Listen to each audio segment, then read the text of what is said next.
وعلى آله الهادين وأصحابه المهتدين وعلى علماء أمته أجمعين وبعد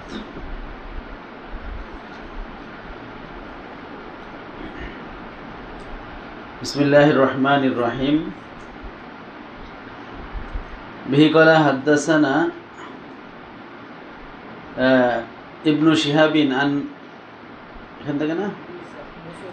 به قال حدثنا موسى بن إبراهيم قال حدثنا ابن شهاب عن عبيد بن السباك أن زيد بن ثابت حدثه قال وحدثنا قال ليس حدثني عبد الرحمن بن خالد عن ابن شهاب عن ابن السباك أن زيد بن ثابت حدثه قال أرسل إلي أبو بكر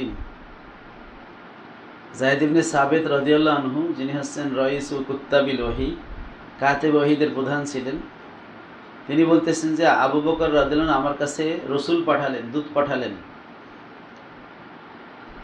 ডাকার জন্য। ফাতাতাব্বাতুল কুরআনা, অতঃপর আমি কোরআন অনুসন্ধান করলাম। হাত্তা ওয়াজাদতু, এমনকি পেয়ে গেলাম আখিরা সূরাতিত তাওবা, সূরা তাওবার শেষ আয়াত লাকাদ জাআকুম রাসূলুম মিন আনফুসিকুম থেকে শেষ পর্যন্ত পেয়ে গেলাম মা আবি খুজাইমা আল আনসারী, আবু খুজাইমা আল আনসারীর কাছে। লাম আজিদহা মা আহাদিন গায়রিহি, তিনি ব্যতীত অন্য কারো কাছে আমি এটা পাইনি।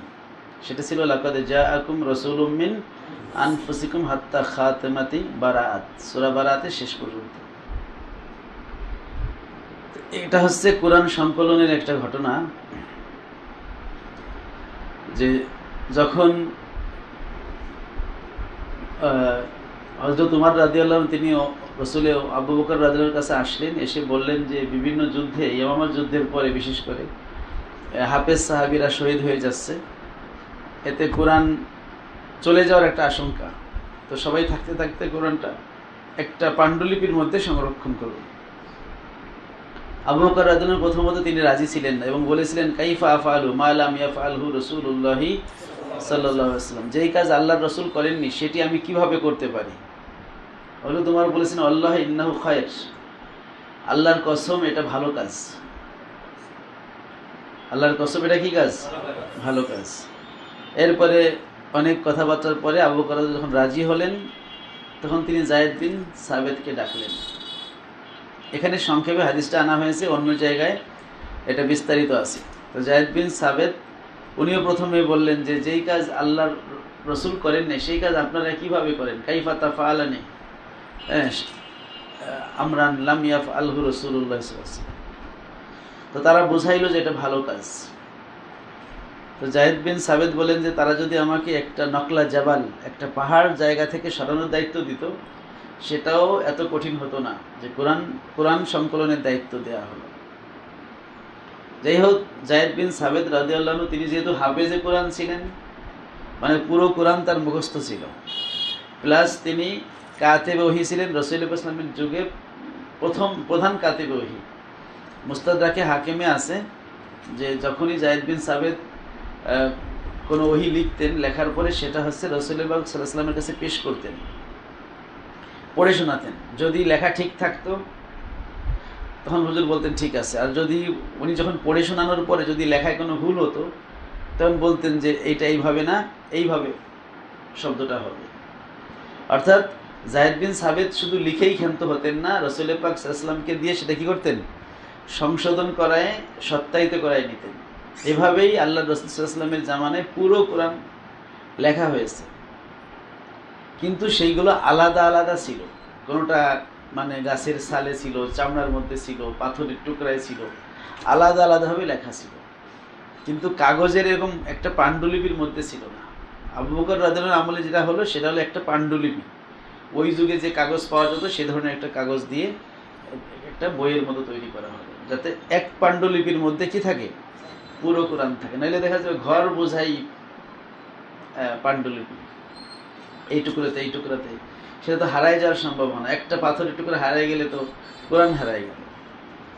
ওইগুলো তো রাসূল পাক সাল্লাল্লাহু আলাইহি ওয়াসাল্লামের জামানায় সংরক্ষিত ছিল, সেগুলো সামনে নিয়ে, আর যায়েদ বিন সাবিত তিনি যেহেতু হাফেজ ছিলেন, তারও তো জানা আছে। আবু বকর রাদিয়াল্লাহু আনহু তিনি ঘোষণা করে দিলেন মসজিদে, যার কাছে যা আছে কোরআন লিখিত বা মৌখিক সবাই শোনাও। এভাবে প্রত্যেকটা আয়াত শত শত মানুষ শোনাচ্ছিল। তা যায়েদ বিন সাবেতকে বলে দেওয়া হয়েছিল যে 2 ধরনের সমর্থন ছাড়া তুমি কোরআন লিখবে না, একটা হলো মৌখিক, একটা হলো লিখিত। মানে সে যে একজন এসে বলল যে আমি এই আয়াতটা রাসূলুল্লাহ সাল্লাল্লাহু আলাইহি ওয়াসাল্লামের কাছ থেকে শুনছি, ওই আয়াতের লিখিতও লাগবে। আরেকজন হয়তো বলল যে এই আয়াতটা আমার কাছে লেখা আছে, তো এনার কাছে লেখা পাওয়া গেল, ওনার কাছে মৌখিক পাওয়া গেল। তো দেখা গেল এক একটা আয়াত শত শত সাহাবায়ে কেরাম মুখস্থ শোনাচ্ছে, কারণ যার কাছে যা মুখস্থ ছিল সে সেটা শোনাচ্ছে। তো একই সূরা ফাতিহা তো সবাই শোনায়, এরকম এক একজনে তো অনেক সূরা মুখস্থ করছে, তো যে যেটা মুখস্থ করছে সে সেটা শুনিয়েছেন, আবার যার কাছে যা লিখিত ছিল সেটাও তারা দেখাইছেন। আর ওনাদের কাছে তো মূল কপি ছিল, সেটা সাথে তারা মিলিয়ে তারপর হচ্ছে তারা কোরআনটা লিখছেন। কিন্তু এই যে লাকাদ জাআকুম সূরা হচ্ছে তাওবার শেষ আয়াত, এইটা কারো কাছে লিখিত পাওয়া যাচ্ছিল না। মানে ওনার কাছেও ছিল না এমনটা না, যায়েদ বিন সাবেতের কাছে তো ছিল, এজন্য তো তিনি বলছেন কারো কাছে পাচ্ছি না, কারণ উনি তো হাফেজ, ওনার কাছে তো আছে। প্লাস আসছে নবী সাল্লাল্লাহু আলাইহি ওয়াসাল্লামের যুগেও লেখা ছিল, সেটাও আছে। অন্য কারো পক্ষ থেকে সাপোর্ট পাওয়া যাচ্ছিল না, কিন্তু মুখস্থ শত শত ব্যক্তি বলতেছে। তো যেহেতু ওনাদের মূলনীতি হলো শুধু মুখস্থ বললে মানে লিখিত থাকতে হবে, সেজন্য খোঁজ করতে করতে পরবর্তীতে আবু খুজাইমা আল আনসারির কাছে পাওয়া গেল এই আয়াতটা লিখিত অবস্থায়। তখন তিনি এটা কোরআন শরীফের মধ্যে ঢুকাইলেন। এখন প্রশ্ন হবে যে একজন ব্যক্তি দিলে কি সব মোতাওয়াতের হয়? কিন্তু কোরআন তো নকলান মোতাওয়াতেরান শর্ত। আর কোরআনের সংজ্ঞায়িত পড়ছে না, আল কোরআনু আল কিতাবু আল কোরআনুল মুনাজ্জালু আলা রাসূল আল মাকতুবু ফিল মাসাহিব আল মানকুল আনু নকলান মুতাওয়াতিরান বিলা শুভা। তো এখানে মোতাওয়াতির হতে হবে। তো একজন আবু খুজাইমাদের মোতাওয়াতির হয় কিভাবে? তার উত্তর হলো মোতাওয়াতির হওয়ার জন্য লিখিত হওয়া শর্ত না, মৌখিক হলেও মোতাওয়াতির হয়। যেহেতু এটা মৌখিকভাবে মোতাওয়াতির ছিল, লেখার সাপোর্টটাতে না, তাদের মূলনীতি রক্ষার জন্য তারা নিশ্চিত। আর তাছাড়া লেখা তো রাসূলুল্লাহ সাল্লাল্লাহু আলাইহি ওয়াসাল্লামের যুগে যেটা ছিল সেটাও আছে। তো তাদের মূলনীতি রক্ষার জন্য আরও একজনের লেখার সাপোর্ট চাচ্ছিলেন, সেইটা খুঁজে পাচ্ছিলেন না। অবশেষে খুঁজে পেলেন কার কাছে? আবু খুজাইমা আল আনসারির কাছে।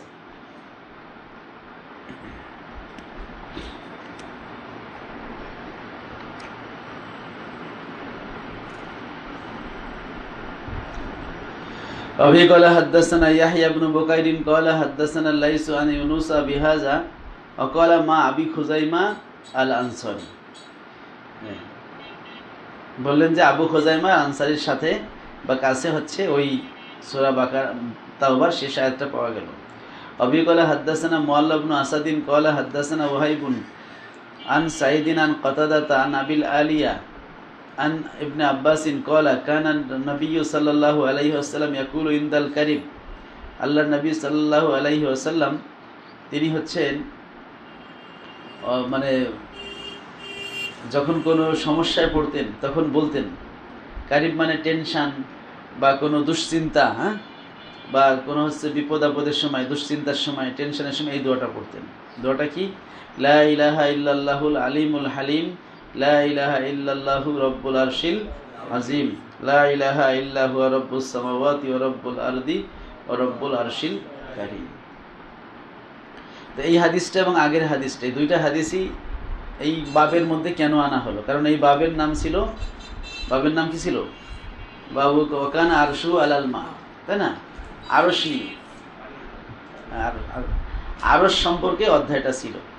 এখন আগের হাদিসে আরশ কোথায় আছে? বলছে আগের হাদিসে ওই লাকাদ জাআকুম আয়াতের মধ্যে, এখানে তো আয়াতটা পুরো বলা হয় নাই, কিন্তু আয়াতের মধ্যে আরশের কথা আছে কি না? আছে। তো ওই দৃষ্টিকোণ থেকে এই হাদিসটা মানে ইমাম বুখারী এই অধ্যায়ে নিয়ে আসছেন, যে যেখানে লাকাদ জাআকুম রাসূলুম মিন আনফুসিকুম আজিজুন আলাইহি মা আনিতুম হারিসুন আলাইকুম বিল মুমিনিনা রাউফুর রহিম ফাইন তাওয়াল্লাউ ফাকুল হাসবিয়াল্লাহু লা ইলাহা ইল্লাহু আলাইহি তাওয়াক্কালতু ওয়া হুয়া রব্বুল আরশিল আজিম। এখানে যে আরশে আজিম, যে মহান আরশের রব, তাহলে আরশ কথাটা আছে। আর এই দোয়ার মধ্যেও আরশ কথাটা আছে কয়েকবার, যে লা ইলাহা ইল্লাল্লাহু, আল্লাহ ছাড়া কোনো মাবুদ নাই, আল আলিমুল হালিম, যিনি আছেন মহাজ্ঞানী, মহা সহনশীল, ধৈর্যশীল, লা ইলাহা ইল্লা হুয়া রব্বুল আরশিল আজিম, কোনো মাবুদ নাই, তিনি হচ্ছেন আরশে আজিমের রব। লা ইলাহা ইল্লা হুয়া রব্বুল সামাওয়াতি ওয়া রব্বুল আরদি ওয়া রব্বুল আরশিল কারীম। তিনি ছাড়া কোনো মাবুদ নাই, তিনি হচ্ছেন আসমান জমিনের রব এবং আরশে কারিমের রব। দুই জায়গায় এখানে আরশে কারিম আছে।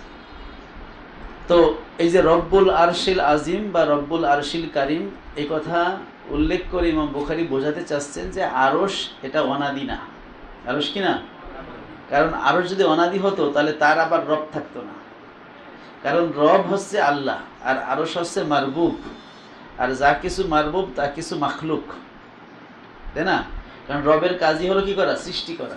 ইয়া আইয়ুহান নাসু উবুদু রাব্বাকুমুল্লাযী খালাকাকুম। তো রবের কাজ হলো সৃষ্টি করা, লালন করা, প্রতিপালন করা, নিয়ন্ত্রণ করা, এটা রবের কাজ। তো আল্লাহ যদি আরশের রব হয় তাহলে আরশকে সৃষ্টি করা, আরশকে নিয়ন্ত্রণ করা, এটা আল্লাহ তাআলার কাজ। তাহলে আল্লাহ হচ্ছেন আরশের খালেক আর আরশ হলো মাখলুক। আর যা মাখলুক তা কখনোই অনাদি নয়। সুতরাং যারা বলে আল্লাহ তাআলা যেমন অনাদি, আরশও অনাদি, তাদের কথা কি নয়? সঠিক নয়। কারণ আমরা আরশকে একটা মাখলুক হিসেবে জানি। কি হিসেবে জানি? মাখলুক হিসেবে জানি। তা যেহেতু আরশ মাখলুক, আর এই আয়াতেও রব্বুল আরশ দ্বারা আরশ মাখলুক, এটার প্রমাণ পাওয়া যাচ্ছে। কারণ রব মানেই হচ্ছে যিনি সৃষ্টি করেন, লালন পালন করেন। তাহলে আল্লাহ যদি আরশের রব হন তাহলে আল্লাহ আরশকে সৃষ্টি করেছেন, আরশকে প্রতিপালন মানে রক্ষা করতেছেন এবং আরশকে নিয়ন্ত্রণ করতেছেন। সুতরাং আরশ এটা আল্লাহর একটা মাখলুক, আর আল্লাহ খালেক হয়ে কখনো মাখলুকের ভিতরে বা মাখলুকের উপরে অবস্থান করতে পারেন না। কারণ খালেক কখনো মাখলুকের মধ্যে প্রবেশ করেন না। এটা হুলুলের আকীদা এবং এটা বাতিল আকীদা। أبي قال حدثنا محمد بن يوسف قال حدثنا سفيان عن عمرو بن يحيى عن أبيه عن أبي سعيد الخدري رضي الله عنه عن النبي صلى الله عليه وسلم قال الناس يصعقون يوم القيامة। লোকেরা বেহুশ হয়ে যাবে কিয়ামতের দিন। ফাইজা আনা বিমূসা। আর নবীজি বলেন যে আমি যখন হুশ হব বা আমি যখন কবর থেকে উঠবো, আমি দেখব মূসা আলাইহিস সালামকে আখিযুন বিকায়মাতিন মিন কাওয়াইমিল আরশ, তিনি আরশের খুঁটি সমূহ থেকে কোনো একটা খুঁটি ধরে আছেন। وقال الماجشون عن عبد الله بن الفضل عن ابي سلمة عن ابي هريرة عن النبي صلى الله عليه وسلم فقال فاكون اول من بعث। আমি হব প্রথম ব্যক্তি যাকে কি করা হবে? পুনরুত্থান করা হবে। কিয়ামতের দিন সবাই বেহুশ হয়ে যাবে, তারপরে ভূমিকম্পে কবরস্থ হয়ে যাবে। প্রথম যাকে পুনরুত্থান করা হবে, বাসি বাদাল মাউত, যার প্রথম হবে, তিনি হচ্ছেন মুহাম্মাদুর রাসূলুল্লাহ। কিন্তু ফাইজা মূসা আখিযুন বিল আরশ, নবীজি বলেন আমি উঠে দেখব মূসা কি আছে? আরশের খুঁটি ধরে আছে। এই হাদিসটা আরো একটু লম্বা আছে। নবী সাল্লাল্লাহু আলাইহি ওয়াসাল্লাম এরপরে বলেন যে আমি জানি না যে মূসা আলাইহিস সালাম আমার আগেই তার পুনরুত্থান হয়েছে, নাকি তুর পাহাড়ে একবার তিনি বেহুশ হয়েছিলেন আল্লাহর তাজাল্লিতে, সেই কারণে আজকে তিনি বেহুশ হওয়া থেকে মওকুফ পাইছেন বা মুস্তাসনা আছেন, আমি এটা জানি না। তো মূসা আলাইহিস সালামের ফজিলত বয়ানে এই হাদিসটা অন্য জায়গায় বিস্তারিত আছে। এখানে যেটা হচ্ছে মূসা আলাইহিস সালাম আরশের খুঁটি ধরে আছেন, তার মানে আরশ একটা মাখলুক। তার মানে কি? আরশ একটা মাখলুক, তার পায়া আছে, ফেরেশতারা সেটাকে বহন করে, সেটা একটা সীমাবদ্ধ জিনিস। সেটা হয়তো অনেক বড়, কিন্তু তারপরে সেটা কি? সসীম নাকি অসীম? সসীম। আচ্ছা, তো অনেকে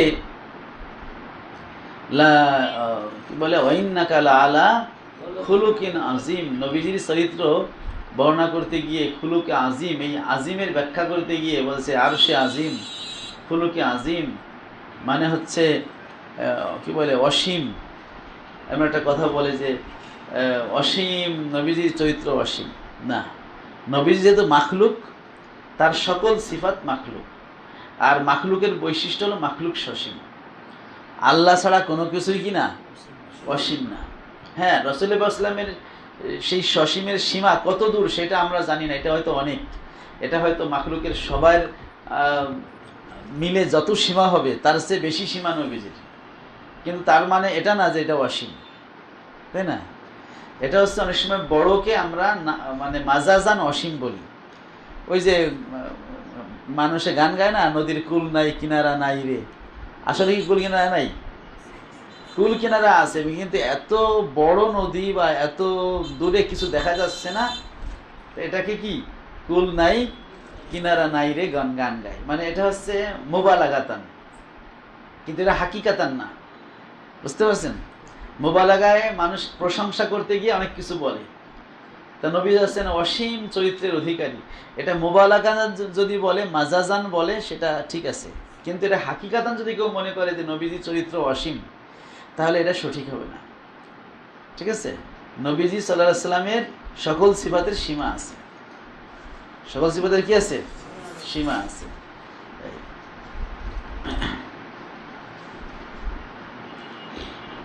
এরপরে আরেকটা কথা বলা হয় যে ওমা আরসালনাকা ইল্লা রাহমাতাল লিল আলামিন। অনেকে প্রশংসা হেতু বলে যে আল্লাহ রব্বুল আলামিন, নবী হচ্ছেন রহমাতাল লিল আলামিন। এই রব্বুল আলামিনের সাথে রহমাতাল লিল আলামিনে মিলাই ফেলানো হয়। অনেকে বলে, এইভাবে শুনছি আমি কেউ কেউ বলতে, যে আল্লাহ যার যার কিছুর রব, নবী তার তার কি রহমত। এই ধরনের কথা অতিরঞ্জিত। কারণ এই আলামিন শব্দটা থাকলেই যে সব আলম উদ্দেশ্য হবে এটা জরুরি না। সব আলম উদ্দেশ্য হয় কি না? জরুরি না। কারণ ওয়াস্তাফা কি আলা নিসাইল আলামিন, মরিয়ম আলাইহিস সালামের ক্ষেত্রে বলেছেন, আল্লাহ বলেছেন যে যখন মরিয়মকে ফেরেশতারা এই মর্মে সুসংবাদ দিল, হ্যাঁ, যে তোমাকে আল্লাহ আলা নিসাইল আলামিন, জগতের সকল নারীদের উপরে তোমাকে কি করা হলো? আল্লাহ নির্বাচিত করেছেন। ওস্তাফা কি আলা নিসাইল আলামিন। তো এর মধ্যে কি এখন মরিয়ম আলাইহিস সালাম কি ফাতিমা রাদিয়াল্লাহু আনহা, মা খাদিজা, আম্মাজান আয়েশা তাদের চেয়ে সেরা? কিন্তু আমাদের আকীদা হচ্ছে না, মরিয়ম আলাইহিস সালাম, মা খাদিজা বা মা আয়েশা অথবা ফাতিমা রাদিয়াল্লাহু এদের চেয়ে সেরা না। ঠিক আছে? কারণ ফাতিমা রাদিয়াল্লাহু তিনি জান্নাতের রমণীদের সর্দার হবেন, তাহলে মরিয়ম আলাইহিস সালাম তো সর্দার হবেন না। ঠিক আছে? এরকম মা খাদিজা রাসূল ইসলামের স্ত্রী। হ্যাঁ, মরিয়ম আলাইহিস সালামও কিয়ামতে, যেটা আমরা বিভিন্ন রিওয়ায়াতে পাই, রাসূল ইসলামের স্ত্রী হিসেবে আল্লাহ তাকে দান করবেন, যেহেতু তার স্বামী নেই। ঠিক আছে? ওরকম আসিয়া, ফেরাউন তার স্বামী হলো কাফের, তাকেও রাসূল ইসলামের স্ত্রীদের অন্তর্ভুক্ত করা হবে, তার উপরে আল্লাহ তাআলা এই নেয়ামত দেবেন। কিন্তু তাতেও তো মা খাদিজার চেয়েও তাদের মর্যাদা যে বেশি সেটা আসে না, বা আম্মাজান আয়েশার থেকে আসে না। কিন্তু নিসাইল আলামিন বলা হয়েছে, যেটা বনি ইসরায়েলের ক্ষেত্রে বলা হয়েছে ওয়াইন্নী ফাদ্দালতুকুম আলাল আলামিন। বনি ইসরায়েলকে আলা, জগতের উপরে শ্রেষ্ঠতা দিয়েছে, তাই বনি ইসরায়েলকে উম্মতে মুহাম্মাদী শ্রেষ্ঠ। সুতরাং আলামিন থাকলেই যে সব জগৎ উদ্দেশ্য হবে এমনটা কি না, জরুরি না। এই জন্য রব্বুল আলামিনের সাথে রহমাতুল লিল আলামিনকে মিলানো উচিত না, কারণ এটা আল্লাহর প্রসঙ্গ। নবীকে সকল মাখলুকাতের মধ্যে আপনি শ্রেষ্ঠত্ব দেন, এটা ঠিক আছে এবং এটা ঠিক আছে, কিন্তু আল্লাহর সাথে মিলানোর কোনো দরকার। এটা মিলাতে গিয়ে অতিরঞ্জিত হয় এবং যে কোনো মুহূর্তে আপনি শিরকের মধ্যে ডুবে যাবেন। ঠিক আছে? এই জন্য আল্লাহর রুবুবিয়াত আর নবীজির রহমত হওয়া দুইটা একই পর্যায়ের, এরকম দাবি করা বিনা দলিলে দাবি এক। 2 নম্বর হচ্ছে এটা শিরকের একটা গন্ধ এখানে আসে, এটা সঠিক না। বরং নবী সাল্লাল্লাহু আলাইহি ওয়াসাল্লাম হচ্ছে আল্লাহ তাআলার পরে, যেটা বুসিরি রহমতুল্লাহ বলছেন, লা ইউমকিনুস সানাউ কামা কানা হাক্কুহু বাদাস খুদা বুজুল আফি কিসসা মুক্তাসাব। আল্লাহ তাআলার পরে আপনার মর্যাদা, কিসসা শেষ। তা আল্লাহ তাআলার পরে মর্যাদা হলে আল্লাহ তাআলার কোনো সিফাত এবং জাতের সাথে নবীর তুলনা করার সুযোগ আছে? এই জন্য আল্লাহ যতটুকু নিয়ে রব্বুল আলামিন, নবীজি ততটুকু নিয়ে রহমতুল আলামিন, এই ধরনের কথা বেহুদা কথা এবং বাতিল কথা, এই ধরনের কথা বলা কি যাবে? যাবে না।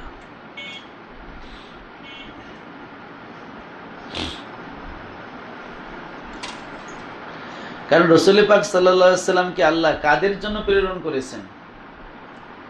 হ্যাঁ, যেটা অন্য আয়াতে আছে কি, লিয়াকুনা লিল আলামিনা নাজিরা, যাতে তিনি আলামিন সমগ্র জাহানের জন্য তিনি নাজির হতে পারেন। তাইলে কি রাসূলুল্লাহ সাল্লাল্লাহু আলাইহি ওয়াসাল্লাম সবার নবী, মানে সবার বলতে কুল কায়নাতের। এখন কুল কায়নাতের বলতে নবী তো এই গাছ ইট পাথর এদেরও নবী, নাকি হচ্ছে আসমান জমিন আর লৌহ কুরসি তাদেরও নবী, নাকি শুধু মানুষের এবং জিনের নবী যারা মুকাল্লাফ, নাকি ফেরেশতাদের জন্য তিনি নবী? ফেরেশতাদের তো কোনো ধর্মের প্রয়োজন নেই, আছে নাকি? ফেরেশতারা তো আল্লাহ তাআলার আমেল, আল্লাহ তাআলার দায়িত্ব পালন করে। তো তারা তো রাসূলুল্লাহ সাল্লাল্লাহু আলাইহি ওয়াসাল্লামের তাদেরকে কি দাওয়াত দিবেন? তো নবী হলে তো তাদেরকে একটা দাওয়াত দিবেন, তাই না? তো তারা তো মুকাল্লাফই না, তো তাদেরকে এর অন্তর্ভুক্ত করার কি দরকার? তারপরে করেন ধরলাম ফেরেশতাদেরও তিনি নবী, তিনি জিন ইনসানের নবী, ঠিক আছে? যেহেতু আলামিন শব্দটা ওই আলামিন শব্দ দেখেই যদি আপনি ওইভাবে বলেন যে তিনি কুল কায়নাতের নবী, হ্যাঁ, তো এইগুলো অতিরঞ্জিত হয়, ঠিক আছে? কারণ এই আলামিনের ওই ব্যাপক ব্যাখ্যা করতে গেলে আলাদা একটা দলিল লাগবে। কারণ আলামিন শব্দটা এটা আম এবং খাস দুইভাবেই হয়। বহু বচন আছে, বনী ইসরাইলে যে ওয়াইন্নী ফাদ্দালতুকুম আলাল আলামিন, সেখানে যেমন আলামিন শব্দ আছে, কিন্তু এটা আমভাবে সব আলম উদ্দেশ্য না, খাস আমরা বলি যে ওই যুগের সকল মানুষের উপরে বনী ইসরাইলের মর্যাদা। তাহলে কি বনী ইসরাইল কি ফেরেশতাদের চেয়ে মর্যাদাবান হয়েছে? হয় নাই। এমনকি মানুষ শ্রেষ্ঠ নাকি ফেরেশতারা শ্রেষ্ঠ এটা নিয়ে মতভেদ আছে। যদিও আমাদের আশআরী উলামায়ে কেরাম বলছেন যে মুমিনদের মর্যাদা ফেরেশতাদের চেয়ে বেশি, কিন্তু ফখরুদ্দিন রাজি রহমাতুল্লাহ আলাইহি, মানে আমরা মাতুরিদিরা এটা বলি, কিন্তু ফখরুদ্দিন রাজি রহমাতুল্লাহ তো আশআরী আলেম, উনি বলছেন না, মানুষের চেয়ে ফেরেশতাদের মর্যাদা বেশি। তবে নবী রাসূলরা স্পেশাল, ঠিক আছে? নবী রাসূলরা কি নবী রাসূলদের চাইতে ফেরেশতাদের চাইতে নবী রাসূলদের মর্যাদা বেশি, কিন্তু সাধারণ মুমিনরা এরা ফেরেশতাদের চেয়ে বেশি মর্যাদাবান এটা বলার সুযোগ নেই। এটা তিনি সূরা বাইয়ানাতের তাফসিরে বর্ণনা করেছেন ফখরুদ্দিন রাজি রহমাতুল্লাহ আলাইহি। তো এগুলো নিয়ে মতভেদ আছে। হ্যাঁ, হ্যাঁ, আশরাফুল মাখলুকাত, হ্যাঁ, আশরাফুল মাখলুকাত এই শব্দটা আসলে কোরআন হাদিসে এইভাবে সরাসরি নাই, ঠিক আছে? সেটা হচ্ছে ইন্নাল্লাযিনা আমানু ওয়া আমিলুস সলিহাতি উলাইকা হুম খয়রুল বারিয়া, এভাবে আছে খয়রুল বারিয়া। আবার এই মানুষ তো আবার কি বলে বালহুম আদাল আছে না, উলাইকা কাল আনাম বালহুম আদাল আছে। কোরআন যেটা আছে সেটা আছে ওয়ালাকাদ কাররামনা বানি আদম, আমি বনি আদমকে মর্যাদা দিয়েছি, সম্মান দিয়েছি, ঠিক আছে? এখন বনি আদম তো কাফের, তারা তো বনি আদম, তাই না? তাইলে সব মানুষ যে মানুষ ফেরেশতার চেয়ে শ্রেষ্ঠ এই কথা আমভাবে বলার কোনো সুযোগ নাই। এমন ইমানদারদের মধ্যেও তো সাধারণ ইমানদার আছে, আবার একটু বিশেষ ইমানদার যারা আউলিয়ায়ে কেরাম, তারা বিশেষ ইমানদার আছে, তাই না? তো এইগুলো হচ্ছে ইজতিহাদি বিষয়, এগুলো কোনো নস দেওয়া নাই, বা কোরআনে বা হাদিসে সরাসরি বলা নাই যে ফেরেশতা মানুষের চেয়ে শ্রেষ্ঠ বা মানুষ ফেরেশতার চেয়ে শ্রেষ্ঠ। এইগুলো ইজতিহাদি, মানে যে গবেষক তার কাছে যেভাবে মনে হয়েছে দলিলের আলোকে সে সেইভাবে বলছেন। আর ইজতিহাদি বিষয়ে ভিন্ন ভিন্ন মত থাকতে পারে। আমার বক্তব্য যেটা সেটা হলো কখনোই আল্লাহ তাআলার সিফাতের সাথে রাসূল সাল্লামের সিফাতকে পাশাপাশি তুলনা করা ঠিক না। সুতরাং রব্বুল আলামিন আর রাহমাতুল লিল আলামিনকে পাশাপাশি তুলনা করা ঠিক না। আমরা রাহমাতুল লিল আলামিনকে মাখলুকের মধ্যে সবচেয়ে বড় তিনি মর্যাদাবান সেইভাবে আমরা বলি, কিন্তু রব্বুল আলামিনের সাথে প্যারালালি মানে সমান্তরালে তুলনা করতে গিয়ে যে কোনো মুহূর্তে একটা পদস্খলন হওয়ার সম্ভাবনা আছে। আচ্ছা, এখন যেটা আসছে সেটা গুরুত্বপূর্ণ একটা আকীদা। বাবু কাউলিল্লাহি তাআলা তারুজুল মালাইকাতু আর রূহু ইলাইহি ওয়া কাউলিহি তাআলা ইলাইহি ইয়াসআদুল কালিমুত তাইয়্যিবু ওয়া ক্বালা আবু জামরা তান ইবনে আব্বাসিন বালাগা আবা যাররিন মাবাসুন নবী সাল্লাল্লাহু আলাইহি ওয়াসাল্লাম ফাকালা লি আখিহি ইলাম লি ইলমা হাযার রাজুল আল্লাযী ইয়াজমু আন্নাহু ইয়াতিল খাবারু মিনাস সামাই। ওয়াকালা মুজাহিদুন আলামালুস সালিহু ইয়ারফাউল কালিমাত তাইয়্যিবা ওয়াকালা জিল মাআরিজ আল মালাইকাতু তারজু ইলাল্লাহ। আচ্ছা, এখন এখানে হচ্ছে আল্লাহ তাআলার জন্য দিক সাব্যস্ত করা যাবে কিনা। আল্লাহ তাআলার জন্য দিক মানে আল্লাহ কোন দিকে থাকেন, আল্লাহ কোন দিকে থাকেন। একটা হলো আল্লাহ তাআলার দিকে, আল্লাহ তাআলার প্রতি একটা দিকের নিসবত করা, আর একটা হলো আল্লাহ তাআলা কোন একটা দিকে থাকেন এমনটা বিশ্বাস রাখা। এই দুইটা ভিন্ন মাসালা। দিক তো একটা মাখলুক, তাই না? দিক কি আল্লাহর সৃষ্টি না? তো যে কোনো মাখলুককে আল্লাহর দিকে নিসবত করা যায়। যেমন বাইতুল্লাহ একটা ঘর, এটাকে আল্লাহর দিকে নিসবত করলাম, ইজাফত করলাম, তাই না? তো বাইতুল্লাহ যেমন আল্লাহর দিকে ইজাফত করা হয়েছে, এর মানে আল্লাহ ওখানে বসবাস করেন সেটা উদ্দেশ্য না। ওরকম নাকাতুল্লাহ, তাই না, রসুল্লাহ, এভাবে অনেক মাখলুককে আল্লাহর দিকে ইজাফত করা হয়, সেখানে ওই মাখলুকের মর্যাদা বোঝানোর জন্য একেবারে ইজাফা তাশরিফিয়া বলা হয়। কিন্তু আল্লাহ তাআলা দিকে অবস্থান করেন, উপরের দিকে বা পাশের সামনের দিকে, এই ধরনের মন্তব্য করা এটা বৈধ না। যারা হচ্ছে মুজাসসিমা ফিরকা, যারা হচ্ছে আল্লাহ তাআলা আরশে বসে আছেন বা অবস্থান করছেন এমন বাতিল আকীদা যারা পোষণ করে, মানে আল্লাহ তাআলাকে স্থান কাল পাত্রের মধ্যে যারা সীমায়িত করে, তারা আল্লাহ তাআলার জন্য দিকও সাব্যস্ত করে এবং তারা বলে আল্লাহ উপরের দিকে। কোন দিকে? তো ইমাম গাজ্জালী রহমাতুল্লাহ সহ অসংখ্য আহলে সুন্নাত ওয়াল জামাতের ইমামরা এইগুলো খণ্ডন করেছেন যে প্রথমত দিক এটা হলো একটা আপেক্ষিক বিষয়। দিকটা কি? আপেক্ষিক বিষয়। আল্লাহ তাআলা ৬টা দিক সৃষ্টি করেছেন, সেটা হচ্ছে সামনে, পিছনে, ডাইনে, বামে, উপরে, নিচে, এই ৬টা দিক। যদিও আমরা বলি ১০ দিক, তাই না? আমরা কি বলে, সূর্য ওঠার দিককে বলি পূর্ব দিক, যেদিকে সূর্য ডুবে ওদিককে বলি পশ্চিম দিক, এরপরে আর তার এইপরে উত্তর দিক, দক্ষিণ দিক, তারপরে ঈশান, অগ্নি, নৈরুত, বায়ু, এই ৪ ভাগ করে, তারপরে ঊর্ধ্ব, অধ, ঠিক আছে? কিন্তু এই সূর্য তো ঠিক সবসময় একদিক থেকে ওঠে না, সে তো এই কোণা থেকে উঠতে উঠতে এই কোণা পর্যন্ত যায়, আবার ডোবার সময় এই কোণা থেকে উঠতে উঠতে ওই কোণা পর্যন্ত যায়, তাই না? শীতকালে একদিকে ওঠে আবার এক জায়গায় ডোবে। এই কারণে এই পূর্ব পশ্চিমের দিকটা এটা সবসময় ঠিক থাকে না, তাই না? কারণ আপনি পশ্চিম বা ঈশান, অগ্নি দিয়ে আপনি ৮টা ভাগ করলেন, কিন্তু ৮ ভাগের মাঝখানে যদি হয় তাহলে কি হইবে? কারণ ৮ ভাগের মাঝখানেও তো কি আছে, ৩৬০ ডিগ্রিকে আপনি ৮ ভাগ করলেন, কিন্তু মাঝখানেও তো দিক আছে, সেইগুলোর ব্যাখ্যা কি হবে? কিন্তু যারা হচ্ছে ইসলামী স্কলার, যারা মুসলিম ওলামায়ে কেরাম, তারা বলছেন দিক হলো ৬টা। আল জিহাতু সিত্তু, যেটা ইমাম তহাবিও বলছেন, সেটা হলো সামনে, পিছনে, ডাইনে, বামে, উপরে, নিচে। আপনি যেদিকেই থাকেন, আপনার সামনের দিকে, ডাইনের দিকে, বামে, পিছনে, উপরে, নিচে। এবং ইমাম গাজ্জালী রহমাতুল্লাহ বলছেন কাওয়াইদুল ইতিকাদ কিতাবের মধ্যে যে দিকগুলো কিভাবে হয়েছে। আল্লাহ তাআলা মানুষকে হচ্ছে এইভাবে লম্বা চওড়া করে সৃষ্টি করার কারণে এই ৬টা দিক তৈরি হয়েছে। এই জন্য মানুষের মাথার দিককে উপরের দিক বলে, পায়ের দিককে কি বলে? নিচের দিক বলে। মানুষের বুকের দিককে সামনের দিক বলে, পিঠের দিককে পিছনের দিক বলে, ডান হাতের দিককে ডান দিক বলে, বাম হাতের দিককে বাম দিক বলে। মানে এই হাতের শক্তি বেশি, এই জন্য এটা ইয়ামিন, এই জন্য এটাকে ডান দিক, আর এটা হলো শক্তি কম, এটা হলো ইয়াসার, এটা হলো বাম দিক। তাহলে ডান হাতের দিককে ডান দিক, বাম হাতের দিককে বাম দিক। যার হাতই নাই, যেমন গরুর কি হাত আছে? ৪টেই তো পা। এখন এই যে আমরা বললাম যে মাথার দিককে উপরের দিক বলে, পায়ের দিককে নিচের দিক বলে,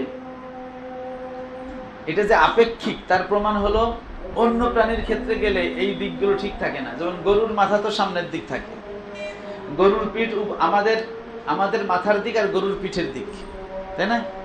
গরুর পিঠ উপরের দিক থাকে। এখন যদি বলেন গরুর পিঠ তার পিছনের দিক, কিন্তু গরুর লেজ হলো গরুর পিছনে থাকে, তাই না? গরুর পা নিচের দিকে ঠিক আছে, কিন্তু উপরের দিকে আমরা যাকে উপরে বলি সেদিকে গরুর পিঠ। তাহলে এই সংজ্ঞাগুলো মানুষের ক্ষেত্রে একরকম, অন্য প্রাণীর ক্ষেত্রে আর এক রকম, তার মানে আপেক্ষিক। এক এক জায়গায় এক এক রকম, একে বলে আপেক্ষিক। আবার যদি পিঁপড়া, আপনি দেখেন পিঁপড়া, তা পিঁপড়া যদি ফ্লোর দিয়ে হাঁটে এটা গরুর মতোই, কিন্তু পিঁপড়া যদি ছাদ দিয়ে হাঁটে তখন প্যাঁচ খাইলো না, পুরো উল্টে গেল না, তখন তো তার আমাদের উপর দিক তার পায়ের দিক। এটাই যে জিনিসটা গোল, যেমন একটা বল, এটা উপরের দিক কোনটা? বলের কোনো উপর নিচে ডাইনে বামে আছে? বল যদি আঠা দিয়ে আপনি লাগান মাটির সাথে তাইলে বলতে পারেন যে এইটা উপরে এটা নিচে, তাও আপনার দৃষ্টিকোণ থেকে, তাই না?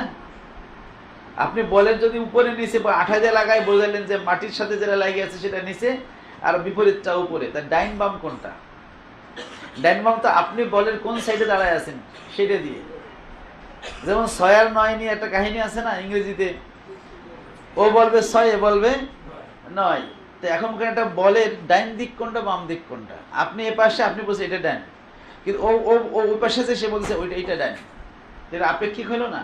মানে যে জিনিস গোল তার কোনো দিকই নাই, তার কোনো কি নাই, দিকই নাই। এখন আমরা আমাদের মাথার দিক থেকে বলছি উপরের দিক, কিন্তু আমেরিকাওয়ালা তার মাথার দিকে উপরের দিক বলে, তাহলে সে কোন দিকে যাবে? আমাদের নিচে তার উপরে। এখন আমাদের পৃথিবী বৈজ্ঞানিক দৃষ্টিকোণ থেকে এটা গোল, পৃথিবীটা কি গোল না? এবং জাকির নায়েক সাহেব বলছে কোরআন দ্বারাও এটা প্রমাণ করার সুযোগ আছে, হ্যাঁ, যে পৃথিবী বর্তুলাকার। ওয়াল আরদি, একটা আয়াত আছে না, দাহাহা, হ্যাঁ না না দাহাহা, এটা কোন সূরায়? যাই হোক,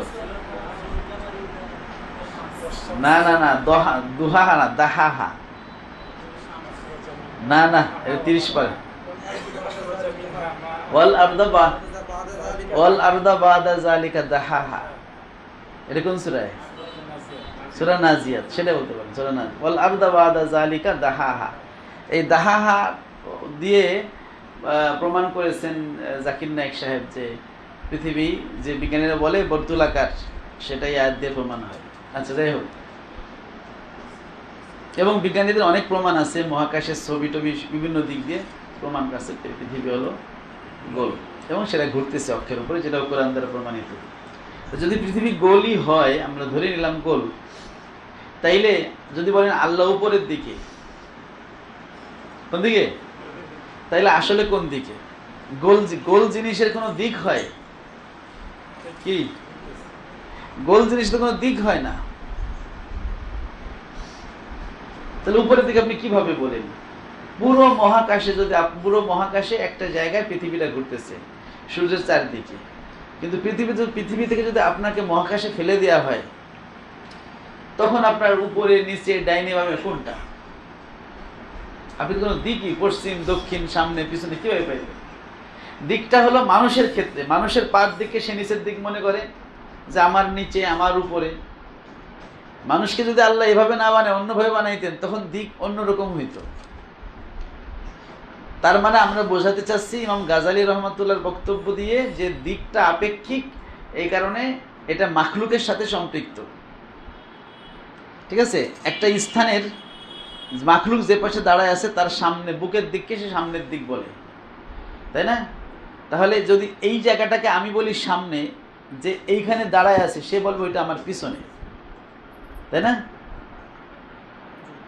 যেমন বাসে আপনি 5টা সিট আছে, আমি বলবো যে রহিম আমার সামনের সিটে আছে, কিন্তু করিম বলবে রহিম আমার পিছনের সিটে আছে, তাই না? তাহলে এটা আপেক্ষিক হইল না? আমার দৃষ্টিতে সামনের সিটে, কিন্তু করিমের দৃষ্টিতে কি? পিছনের সিটে, কারণ করিমের পিছনে রহিম বসা আর আমার সামনে বসা। তাহলে এই যে সামনে পিছনে এইগুলো তো ঠিক থাকে না, ঠিক থাকে? এটা আপেক্ষিক। তাইলে আপনি কিভাবে বলবেন আল্লাহ উপরের দিকে আছে? কারণ দিকটা তো হয় স্থানের সাথে সম্পৃক্ত হয়ে। আমি মানুষ একটা জায়গায় যখন দাঁড়ায় থাকি, তখন আমার পায়ের দিকটা নিচের দিক, মাথাটা উপরের দিক, সামনের দিক পিছনের দিক হয়। তাহলে দিকটা হলো স্থানের সাথে।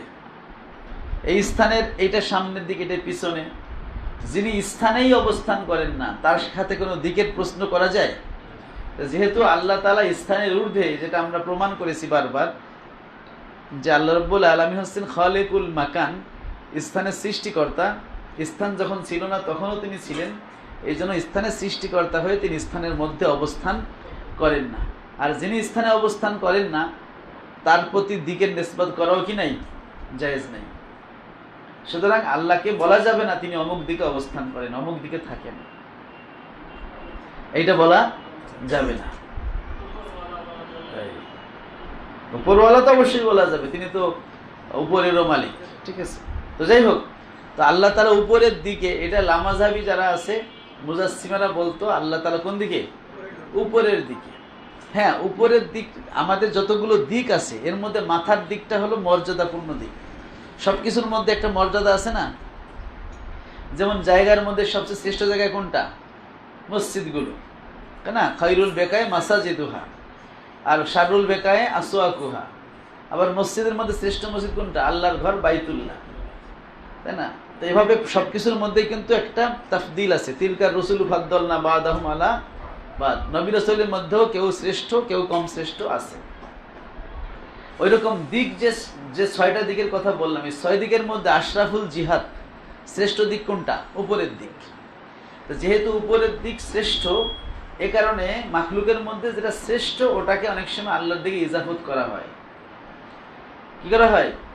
এই জন্য আল্লাহকে উপরওয়ালা বলা হয়, যদিও নিচওয়ালাও আল্লাহ, ডাইনওয়ালা বামওয়ালা, সব দিকের মালিক কে? সব দিকের মালিক আল্লাহ না? তা ওয়ালা তো কিতাবওয়ালা, মানে কি? কিতাবের মালিক। ওয়ালা শব্দটা আমরা কি জন্য ব্যবহার করি?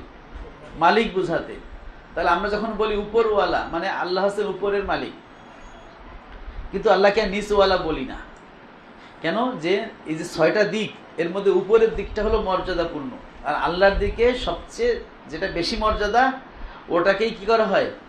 আল্লাহর দিকে নিসবত করা হয়। যেমন সূরা জিনে আছে, আশারুন উরিদা বিমান ফিল আরদি আম আরাদা বিহিম রব্বুহুম রশাদা। এই যে শারের নিসবত আল্লাহর দিকে করা হয়নি, ওখানে আশারুন উরিদা ফেলে মাজুল ব্যবহার করা হয়েছে, যেটা বালাগাতে আপনারা পড়বেন, ওই দুরুসুল বালাগাতে। আম আরাদা বিহিম রব্বুহুম রশাদা, রশাদ যখন ভালো তখন কিন্তু আরাদা রব্বুহুম, এখানে কিন্তু ফেলে মারুফ আনে আল্লাহকে ফাইল উল্লেখ করা হয়েছে। কিন্তু যখন শাররুন তখন আশারুন উরিদা, মন্দ উদ্দেশ্য করা হয়েছে, কি ওখানে কিন্তু ফেলে মাজুল ব্যবহার করা হয়েছে, ফাইল উজ্জু। মানে এটা হলো বান্দার আদব। বিয়াদিহিল খয়র বলা হয়েছে, বিয়াদিহিল খয়র ওয়াশার বলা হয় নাই। যদিও আল্লাহ খয়রেরও মালিক, শারেরও মালিক, কিন্তু শারটাকে আল্লাহর দিকে নিসবত করে, এটা আদবের খেলাফ। আর সবচেয়ে উত্তমটাকে আল্লাহর দিকে নিসবত করে, এটা হচ্ছে আদব। এই জন্য আল্লাহ তাআলা কোনো দিকে অবস্থান করেন না, কিন্তু যদি কখনো দিক, মানে ইজাফতে তাশরিফিয়া হিসেবে কোনো দিককে আল্লাহর দিকের সাথে ইজাফত করতে হয়, তখন যেটা শ্রেষ্ঠ সেটাই। এই জন্য আমরাকে ডাইনওয়ালা বামওয়ালা বলি না, কি বলি? উপরওয়ালা। যদিও সবওয়ালাই, সব দিকেরই মালিক আল্লাহ, কিন্তু উপরওয়ালা বলা হয় কেন? যেহেতু দিকটার মধ্যে উপর হচ্ছে সবচেয়ে শ্রেষ্ঠ, তো আল্লাহর সাথে ইজাফত করলে শ্রেষ্ঠটাকেই করতে হয়। কিন্তু এর মানে আল্লাহ উপরে থাকেন এটা উদ্দেশ্য নয়। তো যারা হচ্ছে আল্লাহ তাআলাকে উপরে বলে, তারা কি দলিল দেয় বা তাদের কি শুবহাত বা সন্দেহগুলো আছে যে কারণে তাদের মনে হলো আল্লাহ উপরের দিকে থাকেন? তো এরা অনেক দলিলগুলো দিছে, আমরা প্রত্যেকটা ইনশাআল্লাহ খণ্ডন করব। আচ্ছা, এখন তারা যে দলিলগুলো দেয়, একটা হলো তারা বলে যে একজন মানুষ যখন হচ্ছে সে দোয়া করে, মোনাজাত করে, সে কি করে? উপরের দিকে হাত তোলে। কোন দিকে হাত তোলে? মনোযোগ দিয়ে, ভালো গুরুত্বপূর্ণ মাসালা, যে আল্লাহ তাআলাকে কোনো দিকের নিসবত করা যাবে কিনা। আমরা বলছি যে আল্লাহ তাআলা মুনাজ্জাহুন আনিল জিহাতে ওয়াল মাকান, আল্লাহ তাআলা দিক এবং স্থানের ঊর্ধ্বে, পবিত্র। দিক এবং স্থান থেকে তিনি কি? পবিত্র। যেহেতু তিনি স্থানে থাকেন না, সেহেতু তার সাথে দিকটাও যাবে না, ঠিক আছে? কারণ স্থানের সাথে হলো দিকের সম্পর্ক, তাই না? কিন্তু তিনি স্থানেই অবস্থান করেন না, তার সাথে তো দিকের কোনো প্রশ্ন আসে না। তো যারা বলে যে আমরা যখন মোনাজাত দেই আল্লাহ উপরের দিকে, এখন মোনাজাত তো আমি ওই উপরের দিকে দিচ্ছি, আর আমেরিকায় যে বসে আছে সেও দিতেছে, দুইজন কি একই দিকে দিতেছি? তার উপর আর আমার উপর কি ঠিক আছে? ঠিক আছে? তাইলে আপনি কিভাবে বলেন উপরের দিকে? হ্যাঁ, বলবেন যে আমেরিকাও তো বলতেছে আমার উপরের দিকে, কিন্তু আমেরিকাওয়ালা তো আপনার উল্টা বলতেছে। সে ওইটাকে উপর মনে করতেছে, আপনি এটাকে উপর মনে করতেছেন, তাই না? আমরা যে আকাশ দেখি, আমেরিকাওয়ালা তো সেই আকাশ দেখে না, আমেরিকা তো অন্য দিকে দেখে। কারণ আকাশ তো দিনের বেলাও দেখা যায়, নাকি শুধু রাতের বেলা দেখা যায়? হ্যাঁ, তা আমরা দিনের বেলায় যে দেখতেছি, রাতের এখন এই মুহূর্তে তারাও তো একটা আকাশ দেখে, তাই না? তো তারা তাদের আকাশ ঠিক এই রিয়েল টাইম, যে এই মুহূর্তে তাদের আকাশ আর আমাদের আকাশ কি এক? তাহলে যদি উপরের দিক বলি, তাদের উপর দিক ওইটা, আমার উপর দিকে এইটা, তাহলে আল্লাহ আসলে কোন দিকে আছে? যদি বলেন আল্লাহ দিকের ঊর্ধ্বে, তাইলে কোনো মাসলাই নাই, তিনি তো এর থেকে বাইরে। তাহলে আল্লাহ তাআলাকে এর দিকের অন্তর্ভুক্ত, মানে খালেককে কখনো মাখলুকের মধ্যে আনাই যাবে না, ঠিক আছে? যেটা লামাযহাবীরা যেহেতু আল্লাহ তাআলাকে আরশে বসায় রাখছে, এখন তো দিক একটা সাব্যস্ত করতেই হবে তাদের। আচ্ছা, এখন তারা বলছে যে যেহেতু মোনাজাত দেই, আমরা বললাম যে মোনাজাত আমরা দেই, ইস্তেসকার মোনাজাত তো নিচের দিকে দেই। কি ইস্তেসকা আছে না, ওই বৃষ্টির, তখন বৃষ্টি মোনাজাত এইভাবে দিতে হয়, হাত উল্টায় মোনাজাত দিতে হয়। দেখেন আপনি কি বলবেন যে আল্লাহ নিচের দিকে আছে? এমনি মোনাজাত এইভাবে দেন, কিন্তু অন্য ইস্তেসকার মোনাজাত কিন্তু এইভাবে দিতে হয়। তাহলে মোনাজাত দিয়ে কি দলিল দেওয়ার কোনো সুযোগ থাকলো? তারপর আমরা দ্বিতীয় খণ্ডন হিসেবে বলবো যে মোনাজাতের চাইতেও আরো ইবাদত আছে। মোনাজাত তো এইদিকে করি, কিন্তু সেজদা তো নিচের দিকে দেই। তা আপনি যদি বলেন মোনাজাত দিয়ে আমি আল্লাহকে এই দিকে প্রমাণ করব, তো আরেকজন তো সেজদা দিয়ে আল্লাহকে ওই দিকে প্রমাণ করতে পারে। আমরা বলবো দুটোই বাদ। ইজা তাআরাজা তাসাকাতা, আল্লাহ তাআলা দিকের ঊর্ধ্বে, সুতরাং মোনাজাত দিয়ে উপরের দিকে প্রমাণ করবেন আর সেজদা দিয়ে নিচের দিকে প্রমাণ করবেন, তাই না? কারণ হাদিসে আছে আকরাবু মা ইয়াকুনুল আবদু মির রাব্বিহি ওয়া হুয়া সাজিদুন, একজন বান্দা যখন হচ্ছে সে সাজদা করে, সে আল্লাহর বেশি মুকাররাব হয়, নিকটবর্তী হয়। আবার আরেকটা হাদিসে আছে, সহিহ বুখারীতে হাদিসটা আছে যে বান্দা যখন নামাজে, ইজা কামাল আবদু ফিস সালাত, বান্দা যখন নামাজে দাঁড়ায়, ফাইন্নাল্লাহা কিবালা ওয়াজহিহি, আল্লাহ তার সামনে থাকে। তা বান্দা যদি নামাজে দাঁড়ায় আল্লাহ তার সামনে থাকে, তা মোনাজাত বড় না নামাজ বড়? তা আপনি মোনাজাত দিয়ে উপরের দিকে প্রমাণ করতেছেন, আমি তো নামাজ দিয়ে সামনে প্রমাণ করতেছি, তাই না? মানে সামনেও তো কয়েক রকম আছে। আমি বলবো যে এইদিকে, যে আবার ওই পাশে নামাজ পড়ে সে কাবার দিকে, এইদিকে, তো সামনেও তো প্যাস, তাই না? তাইলে এটাও তো সহিহ হাদিস, ফাইন্নাল্লাহা কিবালা ওয়াজহিহি, আল্লাহ তার সামনের দিকে থাকে, এটা তো বুখারীর হাদিস। তো এখানে তো সরাসরি বলাই আছে যে আল্লাহ তার সামনে থাকে, কিন্তু মোনাজাতের মধ্যে তো বলা নাই। এটা আপনি ধারণা করছেন যে মোনাজ যেহেতু এইদিকে দেই তাহলে আল্লাহ এইদিকে থাকেন, এটা তো আপনি ধারণা করছেন, কোনো হাদিসে তো লেখা নাই। কিন্তু নামাজের কথা তো সরাসরি লেখাই আছে যে বান্দা নামাজে যখন দাঁড়ায় আল্লাহ তার সামনে থাকে। তো মোনাজাত তো আমরা এইদিকে দেই না, দেই? তাহলে মোনাজাত দিয়ে আল্লাহ উপরে আছে এটা প্রমাণ করার কোনো কারণ, যুক্তি থাকলো? বুঝছেন? এই জুনায়েদ, খালি ঘুমালি হবে? তাহলে আমরা মোনাজাতকে খণ্ডন করলাম কি দিয়ে? ইস্তেসকা দিয়ে, সাজদা দিয়ে, নামাজ দিয়ে। এখন তাহলে আমরা কেন উপরের দিকে মোনাজাত দেই? তার উত্তর হলো, কোরআন শরীফে আছে অফিস সামাই রিজকুকুম ওয়া মা তুআদুন, যে আল্লাহ বলেন আকাশে তোমাদের জন্য রিজিক থাকে এবং তোমাদের যে রহমতের ওয়াদা করা হয়েছে সেগুলো থাকে। হাদিসে আছে যখন রমজান আসে, ফুতিহাত আবওয়াবুর রহমা, ফুতিহাত আবওয়াবুস সামা, আকাশের দরজাগুলো খুলে দেওয়া, রহমতের দরজা খুলে, রহমত নামে উপর থেকে। এই জন্য রহমত পাওয়ার আশা আমরা এভাবে উপরের দিকে হাত তুলি। আল্লাহ উপরের দিকে এই জন্য না, আল্লাহর রহমতটা উপরের দিকে নামে, এই জন্য সেই রহমত বরকত পাইয়ে আমরা মুখের মধ্যে কি করি? হাত মুছি ওই বরকতে। তাহলে উপরের দিকে কেন তুলি তার জবাব আমরা দিলাম। আর এই উপরের দিকে তোলার কারণে যে সন্দেহগুলো তার মনে আসছিল, আল্লাহ মানে উপরের দিকে থাকে, সেই সন্দেহের আমরা উল্টা জবাব দিলাম যে যদি আপনি এটা দিয়ে প্রমাণ করেন উপরের দিকে থাকে, তাহলে আমি নামাজ দিয়ে প্রমাণ করবো সামনের দিকে থাকে, আমি ইস্তেসকা দিয়ে প্রমাণ করবো এই দিকে, তা এটা তো হবে না। তো এত প্রমাণ হলে আপনি কোনটা নেবেন? বলছে তাআরাজা তাসাকাতা, সব বাদ, আল্লাহ দিকের ঊর্ধ্বে। তো যিনি দিকের ঊর্ধ্বে তাকে তো এইগুলো দিয়ে কোনো ঠিক আছে? যখন আমরা বললাম আল্লাহর দিকে রুট দে, তখন আপনি বললেন যে তাইলে হচ্ছে আমরা উপরে কেন হাত তুলি? সেটাও বললাম যে রহমত উপর থেকে নাজিল হয়। হ্যাঁ, রহমত উপর থেকে আসে। হাদিসে আছে না, আবু আবু সামা আবু আবুর রহমা, উপর থেকে নাজিল হয়। ঠিক আছে? হ্যাঁ,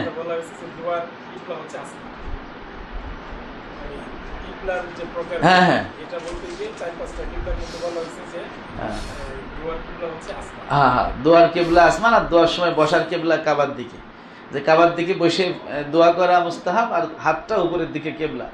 তো সেটা দ্বারা তো বোঝা গেল যে এখানে দুয়ার কেবলা উপরে, এই জন্য আমরা উপরের দিকে কি করছি? হাত তুলছি, তাই না? আল্লাহ উপরে উপরে, এটা কি বলা হয়েছে?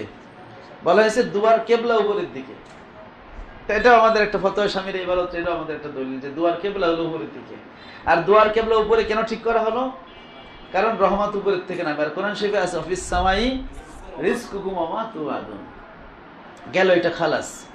এরপরে তারা দলিল দেয় যে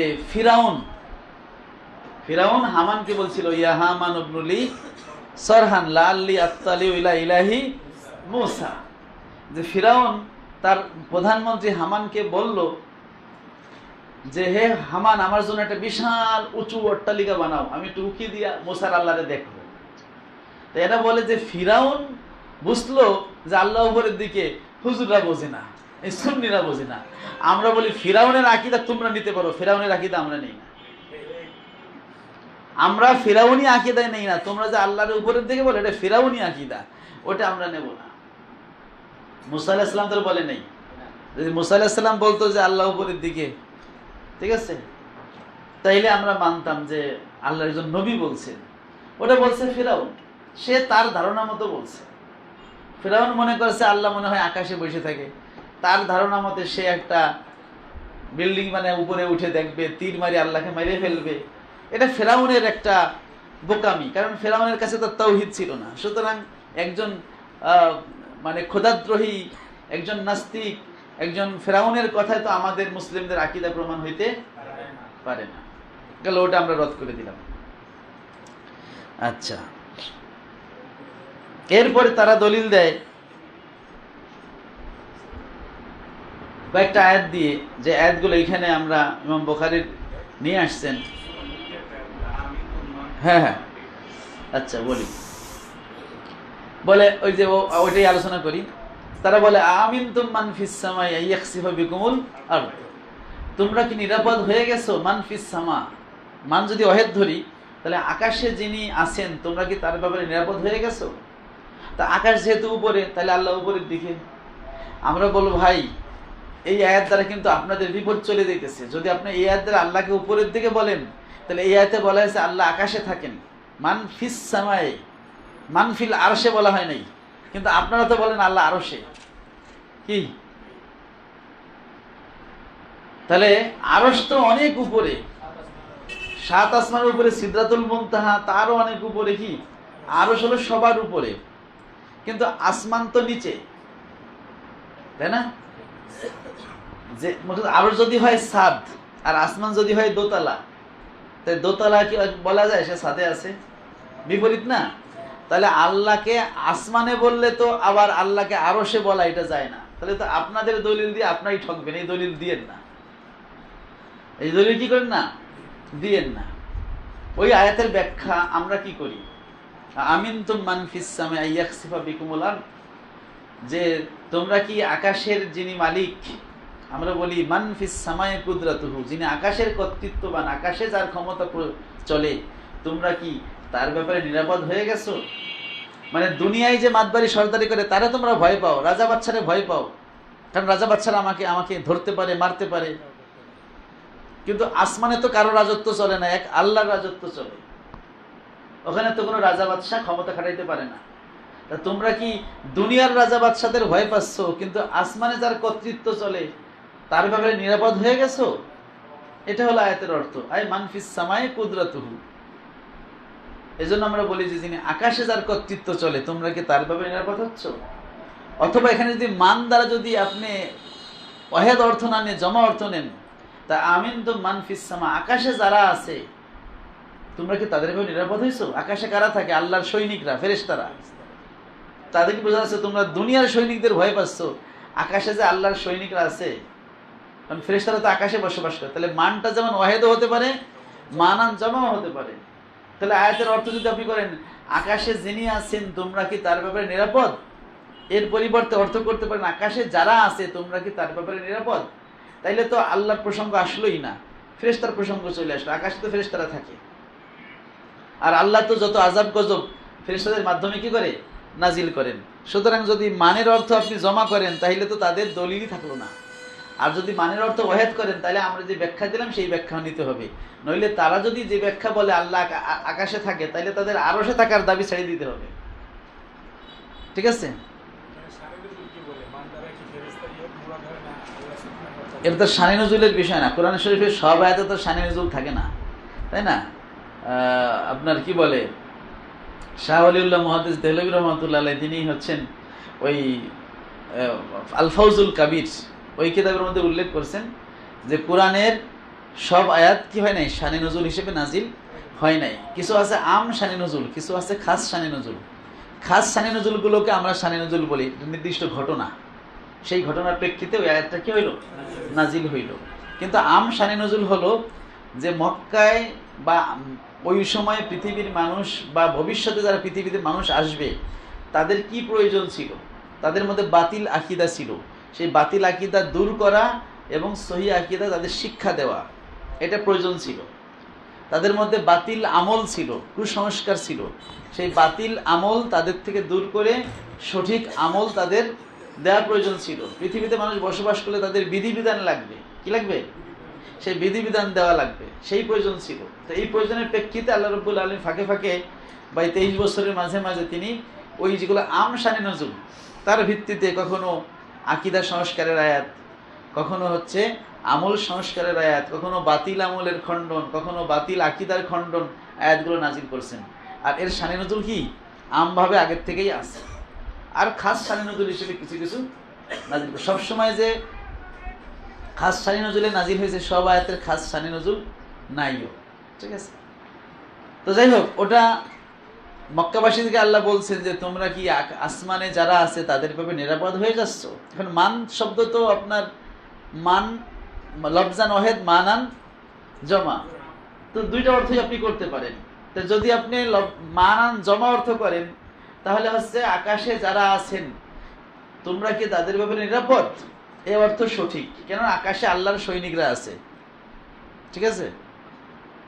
আর যদি এক বচন দিয়ে অর্থ করেন আকাশে যিনি আছেন তার ব্যাপারে তোমরা মুরাদ, তাহলে এখানে যেহেতু আল্লাহকে আমরা স্থানের মধ্যে বলি না, তাহলে অর্থ আমরা করি একটা উজ্জু ধরে যে মান ফিস সামাই কুদরাতুহু, আকাশে যার ক্ষমতা আছে তোমরা কি তার ব্যাপারে নিরাপদ, তাহলে আল্লাহকে আকাশে অবস্থান করার প্রসঙ্গ আসে না।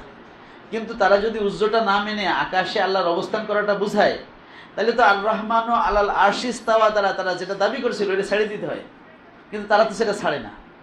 তাহলে তারাই কিন্তু বিপদে পড়ে, আমরা বিপদে পড়ি না। আমরা যারা বলি আল্লাহ স্থানকাল পাত্রের ঊর্ধ্বে, আমাদের কোনো সমস্যা নেই আয়াতের ব্যাখ্যা নিয়ে। তাদেরই এই দলিল ধরতে গেলে ওই দলিল কি লাগবে? ছাড়তে হবে। সুতরাং যদি তারা আল্লাহর উপরে প্রমাণ করার জন্য এই দলিলটা ছেড়ে দেয়, তাহলে তো আমাদের উত্তরও দেওয়া লাগলো না, বাস।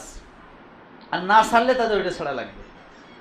এরপরে আসেন এই যে এখানে সূরা মাআরিজের বিভিন্ন আয়াত, এখানে যে তারুজুল মালাইকাতু ওয়ার রূহ ইলাইহি, এখানে বলা হয়েছে ফেরেশতা এবং রূহ তার দিকে উঠে যায়। তারুজ মানে উপরে ওঠা, তারুজ মানে কি? মেরাজ, সেখান থেকে মেরাজ, সিঁড়ি দিয়ে উপরে ওঠে না? তাহলে ফেরেশতা এবং রূহ কোন জায়গায় ওঠে? আকাশের দিকে ওঠে, তাই না? কোথায় ওঠে? আকাশের দিকে ওঠে। আর এখানে বলছে যে ইলাইহে, আল্লাহর দিকে, তাহলে আকাশকেই তো আল্লাহর দিক বলা হলো। আর আকাশ থাকে কোন দিকে? উপরের দিকে, তার মানে আল্লাহ উপরের দিকে। তো তাদের যুক্তিটা বুঝছেন? এইরকম আর একটা দলিল দিছে, ইলাইহি ইয়াসআদুল কালিমুত তাইয়্যিবু, তার দিকেই পবিত্র বাণীগুলো উঠে যায়। ঠিক আছে? পরে আরেকটা আয়াত আছে না, তারুজুল মালাইকা তো গেছে। তা এই যে দুইটা আয়াত দিয়ে এখানে ইলা শব্দ ব্যবহার করেছে, ইলাইহি, আল্লাহর দিকে। ইলাইহি মানে কি? আমরা বলি যে আল্লাহর সাথে ইলা শব্দ থাকলেই যে ওটাকে আল্লাহর দিক বলবেন, তাহলে আমাদের কিছু প্রশ্ন উত্তর দিয়ে যান। ফামান কানাত হিজরাতুহু ইলাল্লাহি ওয়া রাসূলিহি ফাহিজরাতুহু ইলাল্লাহি ওয়া, সহিহ বুখারীতে আছে কিনা নিয়তের হাদিসে, যে যার হিজরত হবে আল্লাহর দিকে এবং রাসূলের দিকে, তার হিজরত আল্লাহ এবং রাসূলের দিকে হবে। কিন্তু রাসূল সাল্লাল্লাহু আলাইহি ওয়াসাল্লাম তো মদিনায় ছিলেন, আল্লাহ কোথায় ছিলেন? তা আল্লাহর দিকে হিজরত করবে কিভাবে? তা সাহাবায়ে কেরাম তো সবাই মদিনায় হিজরত করছে। এখন যদি বলেন যে আল্লাহ আকাশে থাকে, তো হিজরত কি কেউ আকাশে করছে? হ্যাঁ, এখানে তো ইলাল্লাহ আছে, আল্লাহর দিকে। ইলা মানে দিকে, যেমন ইলাইহি তার দিকে। তা ইলাইহি জমির দিয়ে যদি তার দিকে বলেন, তা আমরা তো ইলাল্লাহ দিয়ে আল্লাহর দিকে, তাই না? কি বলেন? এমনকি আপনি বলবেন যে হচ্ছে আল্লাহ মদিনায় থাকতেন, এই জন্য সবাইকে মদিনার দিকে হিজরত করার জন্য বলা হয়েছে, সেটা তো কেউ বলে না, তারাও বলে না, আমরাও বলি না। তাহলে এর মানে কি? তো এর মানে হচ্ছে ইলা মাকানিন আমারাহুল্লাহ, এমন জায়গার দিকে যেই জায়গায় যাইতে হিজরত করতে আল্লাহ হুকুম দিয়েছেন। আল্লাহর দিকে মানে আল্লাহর নির্দেশিত দিকে। আল্লাহর দিকে মানে কি? আল্লাহর নির্দেশিত দিকে। আরেকটা আয়াত, ইব্রাহিম আলাইহিস সালাম যখন হিজরত করেন তখন বলছেন ওয়াকালা ইন্নী যাহিবুন ইলা রাব্বি সায়াহদিন, তিনি বলে আমি আল্লাহর দিকে যাচ্ছি। ইন্নী যাহিবুন ইলা রাব্বি, আমি আমার রবের দিকে যাচ্ছি। সায়াহদিন, তিনি আমাকে পথ দেখাবেন। ইব্রাহিম আলাইহিস সালাম তো শামে গেছিলেন, সিরিয়ার দিকে গেছিলেন, শাম দেশে গেছিলেন। তাহলে কি আল্লাহ তাআলা শামে দেশে থাকে? এটা তো তারাও বলবে না, তারা বলে আরশে থাকে। তো যদি আপনি ইলা দেখলেই সেই দিকে আল্লাহ থাকে বলেন, তাহলে তো এখানে বলতে হবে আল্লাহ শাম দেশে থাকে। কিন্তু সেটা যেহেতু বলেন না, তাহলে ইলা মানে কি হলো? ওয়াকালা ইন্নী যাহিবুন ইলা রাব্বি, আমি আমার রবের দিকে যাচ্ছি। এর মানে হলো আমি আমার রবের নির্দেশিত দিকে যাচ্ছি। আল্লাহ আমাকে সামনে যাইতে বলছেন, ঠিক আছে? এখন নির্দেশিত দিককে ওই ব্যক্তির দিক বলা হয়। যেমন একটা উদাহরণ দিলাম, যে আমি বললাম যে এই তোমরা হচ্ছে এই দিকে যাও, চিটাগংয়ের দিকে যাও। সাপোজ ভাইসি নজরুল বললো যে না তোমরা এই দিকে যাও, শারুলিয়ার দিকে যাও। এখন আমার সানি ইমাম সাহেব চিন্তা করলো ভাইস নজরুল তো উপরে, তাই ভাইস নজরুলের দিকে এইদিকে চলে গেল। সবাই বলে দেখছো হেড মহাদেশ হুজুরের দিকে গেল না, ওনার দিকে গেল। এরকম কথা আমরা বলি কিনা? এখানে হেড মহাদেশ হুজুরের দিক মানে আছে হেড মহাদেশ হুজুরের নির্দেশিত দিক বা পছন্দনীয় দিক, আর ভাইস প্রিন্সিপালের দিক মানে ভাইস প্রিন্সিপালের পছন্দনীয় বা নির্দেশিত দিক। সুতরাং ইলা থাকলেই আল্লাহ তাআলাকে সেই দিকে আছে এটা বলার সুযোগ নেই। তাইলে মদিনায় বলতে হবে আল্লাহ, তাইলে বলতে হবে সিরিয়ায়। যদি ওইগুলো আপনারা না বলেন, তাহলে ইলাইহি ইয়াসআদু দিয়েও আল্লাহর জন্য উপরের দিক নির্ধারণ করা যাবে না। ফেরেশতারা কোন দিকে যায়? আল্লাহ তাআলা যেই দিকে যাইতে আদেশ করেছেন, আল্লাহর আদিষ্ট দিকে। আল্লাহর, কারণ ফেরেশতাদের জন্য আদেশই হচ্ছে তোমরা দুনিয়ায় যাবা, সব দেখে টেকে আবার তোমাদের ঠিকানা আকাশে চলে আসবা। ঠিক আছে? ফেরেশতারা তো আল্লাহর হুকুমে তানাজ্জালুল মালাইকাতু ওয়ার রূহ, আল্লাহর হুকুমে তারা নেমে আসে। এবং ফেরেশতারা সূরা সাফফাতে আছে লিকুল্লি কি যেন মাকামিম মালুম,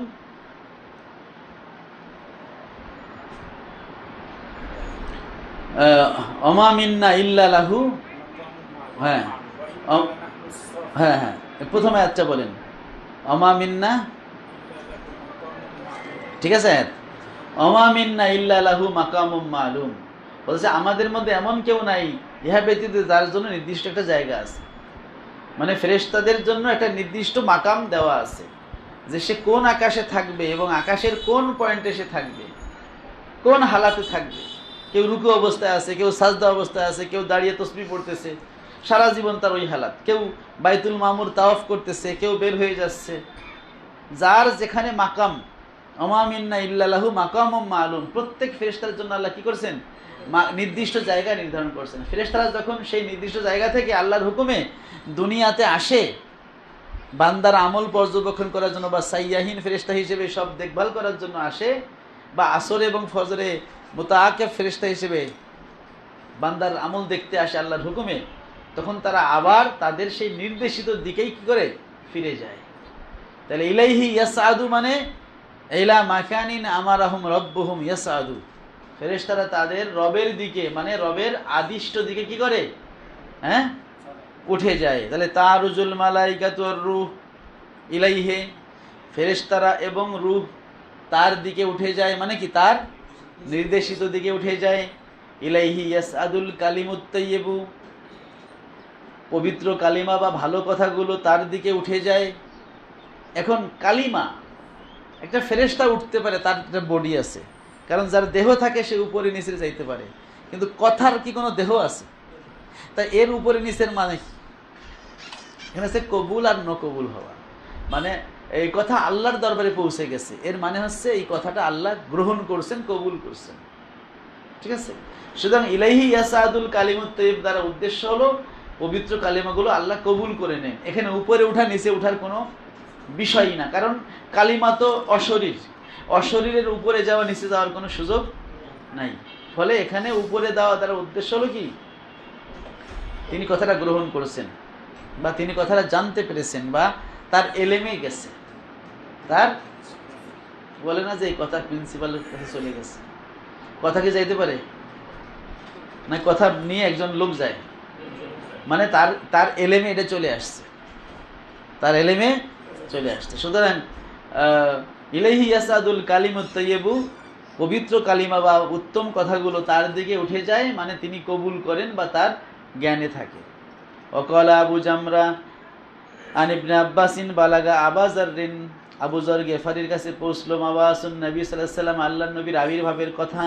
ফাকালা লি আখিহি, তখন আবু যর তার ভাইকে বলল, ইলাম লি ইলমা হাযার রাজুল, আমার জন্য তুমি জেনে দাও এই ব্যক্তি সম্পর্কে কিছু জ্ঞানের কথা বা এই ব্যক্তির সম্পর্কে কিছু তথ্য আমাকে জেনে দাও। আল্লাজি আজামু, যিনি বলে থাকেন আন্না ইয়াতিহিল খাবারু মিনাস সামা, যে তার কাছে আকাশ থেকে কি আসে? খবর আসে। তার খবর তো আকাশ থেকেই আসবে, কারণ ফেরেশতারা কোথায় বাস করে? আকাশে বাস করে। আর আল্লাহ তাআলা ফেরেশতাদের কাছে খবরটা বলে দেন, তখন ফেরেশতারা সেই খবর নিয়ে দুনিয়াতে আসে। তা আকাশ থেকে খবর আসে, এটার দ্বারা আল্লাহ আকাশে থাকেন এরকম ধারণা করার কোনো সুযোগ। ওয়াকালা মুজাহিদুন, মুজাহিদ রহমাতুল্লাহ বলেন, আল আমালুস সালিহু ইয়ারফাউল কালিমাত তাইয়্যিবা, নেক আমল ভালো কথাগুলোকে উঠিয়ে দেয়, অর্থাৎ নেক আমল করলে ভালো কথাগুলো কবুল হয়।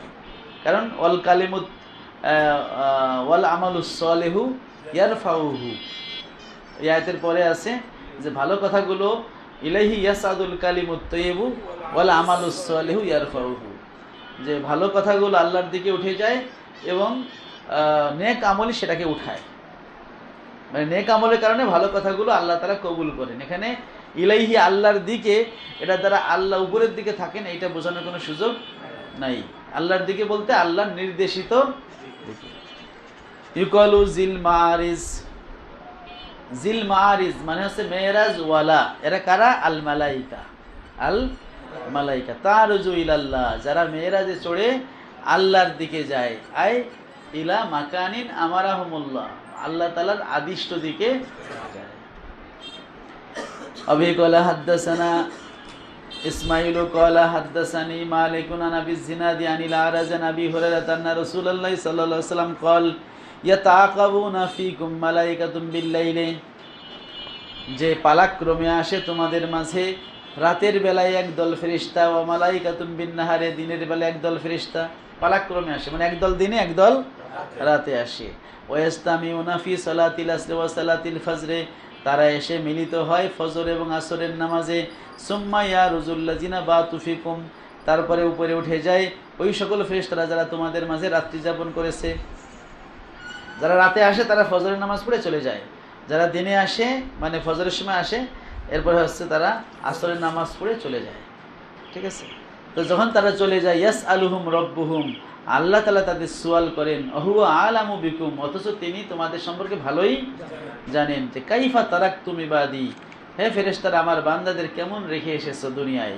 ফায়াকুলুনা, ফেরেশতারা বলে, তারাকনাহুম ওহুম ইউসাল্লুন, তাদেরকে রেখে আসছি তখন তারা নামাজ পড়তেছে দেখে আসছি। ওয়া আতাইনাহুম ওয়া ইউসাল্লুন, যখন আমরা তাদের কাছে আসলাম তখন দেখি নামাজ পড়তেছে, কারণ তারা যখন নামে আসরের সময়, আবার ফজরের সময় উঠে যায়, আবার একদল ফজরের সময় নামে আসরে উঠে যায়। আচ্ছা, ওয়াকালা খালিদ ইবনে মাখলাদিন হাদাসানা, আচ্ছা ওটার অর্থ পরে করি। তো এখানে ফেরেশতারা আকাশ থেকে কি করে? নামে, আবার আকাশের দিকে উঠে যায়। তো এটা ফেরেশতাদের দিক। কার দিক? তো ফেরেশতাদের দিককে আল্লাহর দিক কেন বলা হয়েছে? যেহেতু ওই দিকে যাওয়ার জন্য হুকুম করছেন কে? এই জন্য অনেক সময় ফাইলের দিকে নিসবাত না করে আমেরের দিকে কি করা হয়, মানে আদেশদাতার দিকে। যেহেতু ওই দিকে যাইতে আল্লাহ হুকুম দিয়েছেন, এই জন্য ওটাকে আল্লাহর দিক বলা হয়। এই জন্য আল্লাহর দিকে ফেরেশতারা চলে গেছে, এখানে আল্লাহ এখানে অবস্থান করেন, এরকম কল্পনা করা মানে তার মধ্যে সেই দেহবাদী আকীদা আছে। আচ্ছা, এখন এই হাদিস থেকে আরেকটা মাসালা, যে এই যে ফেরেশতারা আসরের সময় নামে আর ফজরে চলে যায়, সব দেশে কি এক সময় আসর আর ফজর হয়? তাই না? তাহলে তারা আসে কখন, রাত্রি যেমন যায় কখন? সারা বিশ্বে যদি একই সাথে আপনি ঈদ করতে চান, তাহলে তো এই হাদিস তাদের উল্টা হয়ে যাবে। আবার লাইলাতুল কদরে ফেরেশতা নামে, আবার ফজরের সময় হাত্তা মাতলাইল ফজর, ফজর পর্যন্ত থাকে, আবার চলে যায়। কোন দেশ অনুযায়ী যায়?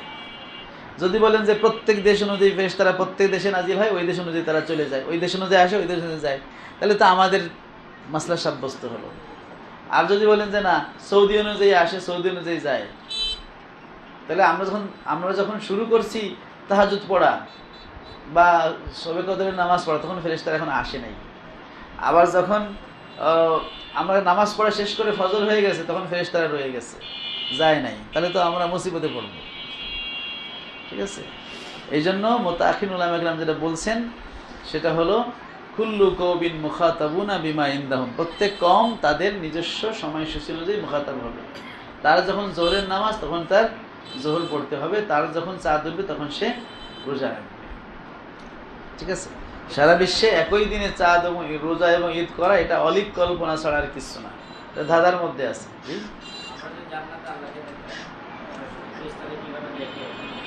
হ্যাঁ, না না না, ফেরেশতারা আল্লাহকে দেখবে কেন? আল্লাহ রাব্বুল আলামিনকে দেখা, এটা তো একটা সবচেয়ে বড় নেয়ামত।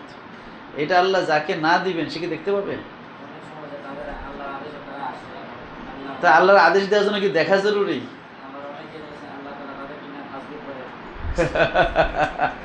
এর মানে হচ্ছে ওই বেটার মাথার মধ্যে একটা ভূত চাপে আছে, যে ভূত বলতেছে আল্লাহ মানুষের মতো, সে নিজেকে দিয়ে আল্লাহকে বুঝতেছে। যে আমরা যেমন ছাত্রদের মাঝে অমুক ব্যক্তির প্রশংসা করতেছি, তা হাদিসে আছে যে ব্যক্তি দলবদ্ধ হয়ে আল্লাহর জিকির করে, আল্লাহ ফেরেশতাদের মাঝে তার জিকির করেন, বা তার হচ্ছে, তাহলে মানে আল্লাহ এরকম বসে সবার এনে জিকির করেন, নাউযুবিল্লাহ। তো সে কি মানুষকে দিয়ে আল্লাহকে বুঝলো? তা মানুষকে দিয়ে আল্লাহকে বোঝা যায়? মানুষকে আল্লাহর মতো? আপনি যদি একটাকে জিনিস দিয়ে একটা জিনিসকে বুঝতে চান, তাই দুইটার মধ্যে সিমিলারিটি থাকতে হবে। কি থাকতে হবে? এখন ওই গল্পটাই বলা লাগে না। ওই অন্ধ হাফেজ সাহেব তো তালবে আলিম বাড়ি গেছে, তার মায়ে কইছে যে হুজুরের দাওয়াত দিও, পায়েস রান্না করছে। কি রান্না করছে? এখন ছাত্র যায় বলছে, হুজুর মা দাওয়াত দিছে আপনারে, মা পায়েস রান্না করছে। পায়েসটা কি, কেমন? পায়েস হচ্ছে দুধ দিয়ে রান্না করছে। দুধ কেমন? কারণ সে তো অন্ধ হুজুর, সে তো দুধ দেখে না, দেখছে? বলছে দুধ হলো সাদা। কিসে? এখন বলছে সাদা কেমন? বলছে সাদা হচ্ছে বকের মতো সাদা। এখন সে তো বকও দেখে নাই। এখন হুজুর বলতেছে বক কেমন? এখন তলবে আলেম কি বোঝাবে? বলছে বক হলো কাচির মতো এরকম বাঁকা। বকের বাঁকা না? এখন বলছে কাচি কেমন? এখন কি করবে সে? দেখে যে ওই যে গ্রামগঞ্জে তো থাকে বেড়ার সাথে, বেড়ার থেকে কাচি খান নিয়ে বলছে কাচি হলো এইরকম। ঠিক আছে? এখন হুজুরে হাত দিয়ে দেখে যে কাচির মধ্যে ধার আছে, বলে না পায়েস খাবো না, আমার গলা কেটে যাবে। এই দেশে মিলাইলো, পায়েসের সাথে আর কাচির মিল কি হয়েছে? ঠিক আছে? যদি বলতে হুজুর আপনি ডাইল ভাত খাইছেন? হ্যাঁ খাইছি। ডাইল ভাত একটু ঝাল ঝাল, পায়েসটা ওই রকম একটু মিষ্টি মিষ্টি। তা ডাইল ভাতের সাথে পায়েস এটা কাছাকাছি তুলনা, কিন্তু কাশির সাথে পায়েসের তুলনা হয়? তাহলে তুলনা করতে গেলে সেম সেম লাগবে। এখন যদি আপনি মানুষকে দিয়ে আল্লাহকে বুঝতে চান, এর কি সম্ভব? কারণ আল্লাহর সাথে মানুষের সাথে মিল নাই, লাইসা কামিসলিহি। এই জন্য কোনো কিছু দিয়ে আল্লাহকে বোঝা যাবে না। এখন যদি আপনি মনে করেন আমরা যেমন কারো কথা স্মরণ করলে দলবদ্ধ এরমে হুজুরে বসছে, এই পাশে সব পাশে ছাত্ররা বসছে, তা আল্লাহ এরকম মিটিং করে না, হুজুবিল্লাহ। হ্যাঁ, এইটা না। আল্লাহ তাআলা তিনি লাইসা কামিসলিহি শাইউন হুয়াস সামিউল, ওই রহস্য থাকতে দেন। ওটা আখেরাতে আপনি যদি নসিব হয় আল্লাহর দিদার পাইবেন। তাও তো সেই আখেরাতে আল্লাহর দিদার, তখন তো আহলে সুন্নাত ওয়াল জামাতের আকীদা হলো আল্লাহ তো মাখলুক না, মাখলুক, তাহলে মাখলুকের মতো মাখলুকে যেমন দেখে আল্লাহকে দেখা এরকম না। আল্লাহ তো কথা বলেন, এটা আমাদের আকীদা, কোরআনে আছে ওয়াকাল্লামা আল্লাহু মূসা। কিন্তু আল্লাহর কথা বলা আমাদের কথার মতো না, আল্লাহর সাথে বান্দার কথা বলা আরেক বান্দার সাথে আরেক বান্দার কথা বলার মতো না। এই সামনে আসতেছে যে আল্লাহ ফেরেশতাদের সাথে কিভাবে কথা বলেন, ওহীর মাধ্যমে। কিসের মাধ্যমে? যখনই আল্লাহ তাআলা ফেরেশতাদের মাধ্যমে কাছে ওহীর মাধ্যমে কথা বলেন, সকল ফেরেশতা বেহুশ হয়ে যায়। হাত্তা ইযা ফুজ্জিয়া আন কুলুবিহিম ক্বালু মাযা ক্বালা রাব্বুকুম ক্বালুল হক। যখন তারা জাগ্রত হয়, প্রথমে জিবরাইল আলাইহিস সালাম জাগ্রত হয় বেহুশি থেকে, জাগ্রত হয়ে বলে এই আল্লাহ কি বলছে? সবাই বলছে আল্লাহ ঠিকই বলছে। মানে তাদের হৃদয়ের মধ্যে ওহী নাজিল হয়ে গেছে, তারা সবাই বুঝতে পারছে আল্লাহ কি বলছে। কি কথা হইছে? কথা মানে আমার মনের ভাব আপনি জানবেন, আপনার মনের ভাব আমি জানবো। তো এখন আমার মনের খবর কি আপনি জানেন? মনের খবর কে জানে? আল্লাহ জানে। কেন? তাহলে আমার মনের ভাব আপনি কিভাবে জানবেন? এই জানার জন্য আল্লাহ কিছু গ্রামার দিয়েছেন যে আমার মনের ভাব যেটা, সেটা প্রকাশ, আমার ব্রেন যখন প্রকাশ করতে চাইবে তখন ব্রেন বলবে এই ভিতর থেকে বাতাস ছাড়ো, আর বাকযন্ত্রকে ব্রেন বলবে এইভাবে এইভাবে তুমি মানে নড়াচড়া করো। হারমোনিয়াম যেমন কি, যে কোনো কিতে টিপ দিলে কি একই রকম আওয়াজ হয় না? ভিন্ন ভিন্ন আওয়াজ হয়। আবার একজন এদিকে কি দেয়? বাতাস দেয়। তাই বাতাস দিতেছে আর কি টিপতেছে, এক এক রকম সাউন্ড বেরোচ্ছে। তা আমার মনের ভাবটা ব্রেনকে আমি বলছি যে এই ভাবটা আমি প্রকাশ করতে চাই, তখন মনের থেকে ব্রেনে কি বলে? বাতাস বের করতে বলে, আর ব্রেনে বলে সব তো ব্রেনেই চালাচ্ছে। আর বাকযন্ত্রকে তুমি সাউন্ড করো, তখন জিহ্বা একবার এখানে যায়, ওখানে যায়, ওখানে যায়, ওখানে যায়। জিহ্বা এক জায়গায় থাকে? কোথাও কণ্ঠনালী, কোথাও জিহ্বার গোড়া, কোথাও জিহ্বার মধ্যখান, সেই বরাবর উপরের তালুর সঙ্গে লাগাইয়া এরপরে জিমশিনিয়া উচ্চারিত হচ্ছে, আর একটা বাতাসের সাথে একটা সাউন্ড বের হয়ে যাচ্ছে। দেখেন কথা বলার সময় বাতাস বেরোবে না? যদি দম বন্ধ হয়ে যায় সাউন্ড বেরোবে? 1 থেকে 100 মধ্যে গুনতে গেলে দেখবেন যে 80-র পরে 90-র পরে আর আওয়াজ হয় না। আপনি গুনতেছেন কিন্তু আওয়াজ হচ্ছে না, কারণ ভিতরে বাতাস শেষ হয়ে গেছে। যার নিঃশ্বাস যত বড় সে ততক্ষণ আওয়াজ বের করতে পারে। তাহলে আপনার আওয়াজ লাগতেছে বাতাস, বাতাসের সাথে যখন হচ্ছে আপনার সাউন্ডটা আসতেছে, এটা একটা এই যে আমাদের যে ইথার আছে মানে বাতাস, এখানে একটা ওয়েভ সৃষ্টি করতেছে, ঢেউ। এই ওয়েভটা যে ক্রিয়েট করতেছে, ওয়েভটা বাতাসে এখানে নাড়তে নাড়তে নাড়তে আপনার যে এন্টিনা আছে এই সাউন্ডটা ধরার জন্য, এটা যেমন আমাদের মোবাইলে কথা বললে সে কিন্তু ওয়েভের মধ্যে একটা তরঙ্গ দিয়ে দেয়, সেটা আর একটা এন্টিনা নেয়, সেই এন্টিনার থেকে আরেক মোবাইলে গেলে আমি শুনতে পাই। তা আপনার এন্টিনা তো প্রত্যেকের কানে দুই বেশি 2 এন্টিনা দেওয়া আছে না? ওই এন্টিনা কি করে? এই যে শব্দগুলো বাতাসে ভাসতেছে, এই সাউন্ডটা সে এন্টিনায় গিয়ে আস্তে আঘাত লাগে। তখন কোন ধরনের সাউন্ড আঘাত লাগলে কি অর্থ বুঝতে হবে, এটা ব্রেনে আবার জানে। ব্রেনে জানে যে এইভাবে উচ্চারণটা আসলে এইটা বুঝতে হবে, তাই না? যেমন যদি আমরা বলি মা, তাহলে আমাদের বাংলায় মা বললে মানে ওয়ালেদাতুন বুঝায়, কিন্তু আরবিতে মা বললে কি? মা মানে কি বা যে বা যাহা, এইগুলো যাহা অর্থ। তাহলে কোন দেশের কোন ধরনের সাউন্ডে কি মিনিং হবে, কি বুঝতে হবে, এটা ব্রেন জানে, ওটা ব্রেন বলে দেয়। এইভাবে আমার মনে কি আছে সেটা ব্রেন বুঝে ফেলে ওই সাউন্ড দিয়ে, যে সাউন্ডগুলো এখান থেকে আমি ছাড়লাম আর ওইখানে এন্টিনায় লেগে ব্রেন বুঝে ফেললো এই সাউন্ড করছে, তাহলে ওর মনে এই কথাটা আছে। আমি যখন বললাম পানি, এই সাউন্ডটা শুনে ওই ব্রেনে বুঝে ফেললো হুজুরে পানি চাচ্ছে। আবার আপনি বললাম হুজুর আসতেছি, তখন আমার ওই আওয়াজটা আমার কানে এসে আমার ব্রেনে বুঝে ফেলছে যে না, তার মনে আছে পানিটা সে নিয়ে আসতেছে। এইভাবে কিন্তু মনের ভাব আদান প্রদান হয়। এখন মনের ভাব আদান প্রদানের জন্য আমাদের কিসের সাহায্য লাগে? সাউন্ডের সাহায্য লাগে। কিসের? সাউন্ড এবং ইথার লাগে, যে ইথার দিয়ে সাউন্ডটা যায়, তাই না? তাই না? এই বাতাস লাগে, এত কিছুর সাহায্যে কিন্তু আমরা একজনের মনের ভাব আর একজনের মনে ট্রান্সফার হয়, এইভাবে ট্রান্সফার হয়। এটাই তো কথা, তাই না? এখন মনে করেন মুখে কিছু বললাম না, কিন্তু অটো একটা সিস্টেমে আমার মনে বা আপনি জানলেন, আপনার মনে বা আমি জানলাম, কথাবার্তা হইল কিনা? কথার মূল উদ্দেশ্য তো হয়ে গেছে। কথার মূল উদ্দেশ্য কি? আমার মনে ভাব আপনি যাবেন, আপনার মনে ভাব আমি জানবো। এখন আল্লাহর কথা ফেরেশতারা শুনছে, কিভাবে শুনছে? আল্লাহ যা বলতে চান ওটা ওহী করে তাদের দিলের মধ্যে দিয়ে দিছে। তখন ফেরেশতারা তো যখন ওহী নাজিল করেন তখন ফেরেশতারা তারা হচ্ছে তাদের ডানাগুলো ঝাপটা দেন, তখন আকাশে একটা শিকল পাথরের উপরে লাগা পড়ার মধ্যে শব্দ হয়, ওরকম একটা শব্দ হয়, ফেরেশতারা বেহুশ হয়ে যায়।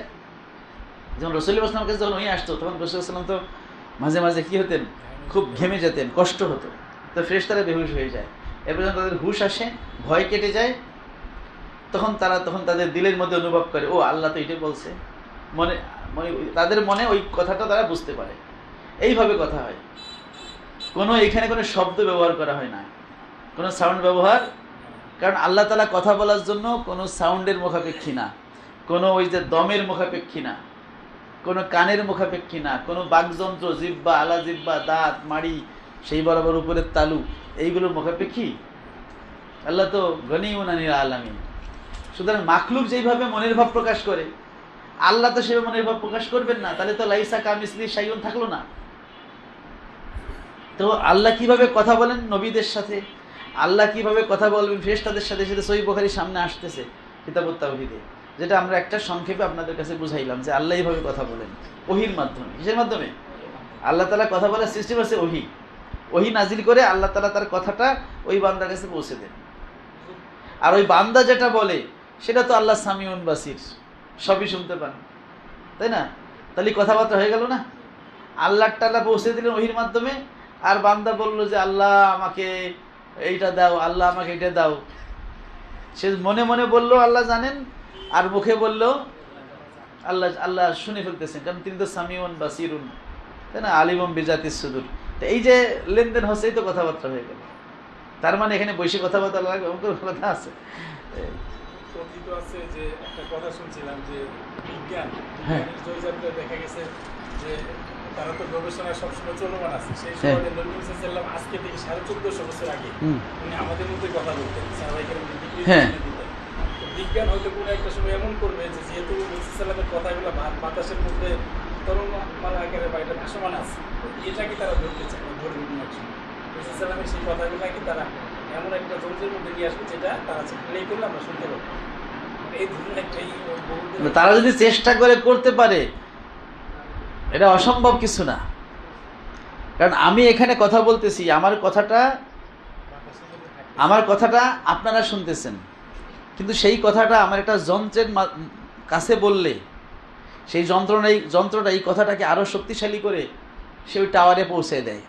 ওই টাওয়ার থেকে সে লক্ষ হাজার হাজার মাইল দূরে যে আরেকটা টাওয়ার আবার ওই যন্ত্রের কাছে নামায় দেয়। সেই যন্ত্রের কাছে কান দিলে আমার এই কথাটা আপনি রিয়েল টাইমে শুনতে পাচ্ছেন, তাই না?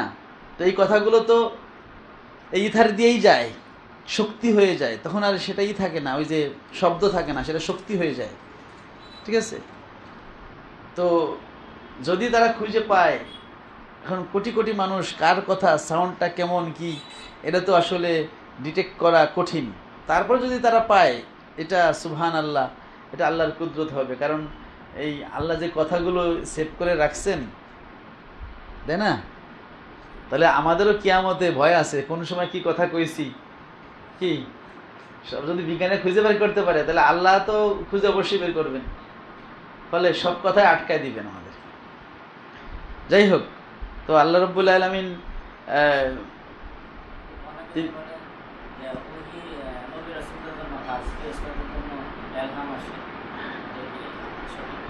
হ্যাঁ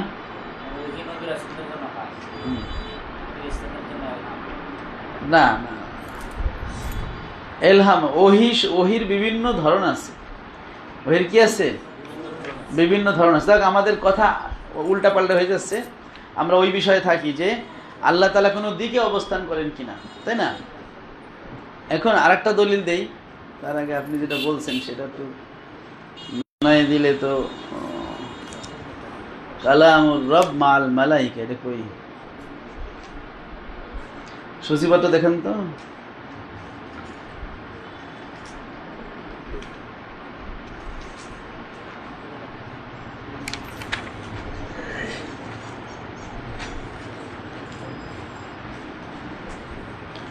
কালামুর রব মাল মালাইকা, ফেরেশতাদের সাথে আল্লাহর কথা।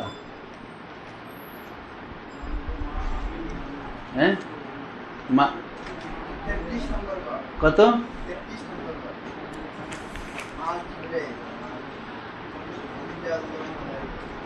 এর পরেরটা দেখেন তো, এই যে এখানেই দেখেন 33 নম্বরে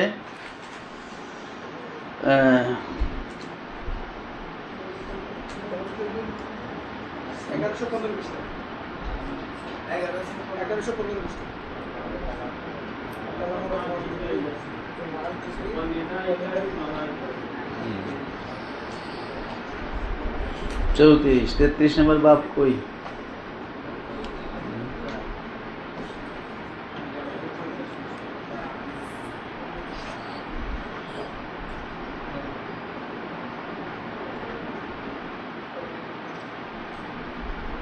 এই যে আছে, ইজা তাকাল্লাম আল্লাহু বিল ওয়াহি, ইজা তাকাল্লাম আল্লাহু, এটা 1014 পৃষ্ঠার নিচের থেকে 6 নম্বর লাইন, 3 আর 3 6 পাইছেন? নিচের থেকে 6 নম্বর লাইন মাঝখানে, আন ইবনে মাসউদিন পাইছেন? নিচের থেকে 6 নম্বর লাইন মাঝখানে, আন ইবনে মাসউদিন 14 1114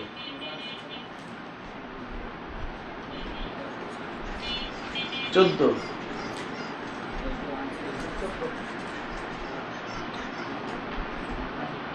পাইছেন? 32 নম্বর বাব 6 নম্বর লাইন মাঝখানে দেন, আন ইবনে মাসউদিন ইজা তাকাল্লামাল্লাহু বিল ওয়াহি, দেখছেন? সামিয়া আহমদ পাইছেন? আহলুস সামা কারা? ফেরেশতারা। ফেরেশতারা আহলুস মানে সেটা কি ওহী না? ইজা তাকাল্লামাল্লাহু বিল ওয়াহি, যখন আল্লাহ ওহির মাধ্যমে কথা বলেন তো সামিয়া আহলুস সামাওয়াত, আসমানবাসীরা সেটা কি করেন? শ্রবণ করেন। কিভাবে শ্রবণ করেন সেটা ওখানে আমরা গেলে বলবো। আচ্ছা, এই হাদিসের বাংলাটা পড়ি। অভিকলা হাদ্দাসানা সুলাইমান কলা হাদ্দাসানি আব্দুল্লাহ ইবনু দিনারিন আন আবি সালিহিন আন আবি হুরায়রা ক্বালা ক্বালা রাসূলুল্লাহ সাল্লাল্লাহু আলাইহি ওয়াসাল্লাম মান তাসাদ্দাকা বিয়াদলি তামারাতিন, যে ব্যক্তি একটা খেজুর পরিমাণ দান করলো, মিন কাসবিন তাইয়িবিন মানে পবিত্র বা হালাল রিজিক থেকে, ওয়ালা ইয়াসাদু ইলাল্লাহ ইল্লা তাইয়্যিবু, আর পবিত্র ছাড়া আল্লাহর কাছে ওঠে না। এই সাইদা ইলাল্লাহ মানে কবুল হওয়া, কি হওয়া মানে পবিত্র ছাড়া আল্লাহ কবুল, তাই এখানে ইলাল্লাহ আল্লাহর দিকে পবিত্র ছাড়া ওঠে না, এই দিকে দ্বারা কি আল্লাহর দিকে বুঝাইছে না কবুল হওয়া বুঝাইছে? ফাইনাল্লাহ ইয়াতাকাব্বালুহা বিয়ামিনিহি, আল্লাহ রাব্বুল আলামিন নিজে সেটাকে কবুল করেন। সুম্মা ইউরাব্বিহা লি সাহিবিহি, তারপরে ওই ব্যক্তির জন্য সেই নেকটাকে আল্লাহ তারবিয়াত করেন, লালন পালন করেন। কামা ইউরাব্বি আহাদুকুম ফালুয়াহু, যেমন তোমাদের কেউ তার ঘোড়ার ছোট বাচ্চাকে লালন পালন করে, হাত্তা তাকুনা মিসলাল জাবাল, এমনকি ওই নেকিটা পাহাড়ের সমান হয়ে যায়। তাহলে একটা খেজুর যদি সে হালাল থেকে দান করে, ওইটা আল্লাহ লালন পালন করে এত বড় বানান, সেটা কি হয়ে যায়? পাহাড় সমান হয়ে যায়। রাওয়াহু আল-কাউ আন আব্দুল্লাহ ইবনে দিনারিন আন সাইদ ইবনে ইয়াসারিন আন আবি হুরায়রা আনিন নবী সাল্লাল্লাহু আলাইহি ওয়াসাল্লাম, সেখানে আছে ওয়ালা ইয়াসাদু ইলাল্লাহি ইল্লা তাইয়্যিবু, আল্লাহর কাছে পবিত্র ছাড়া পৌঁছে না মানে কবুল হয় না। আমি কলা হাদ্দাসিন আব্দুল্লাহ ইবনে মুহাম্মাদিন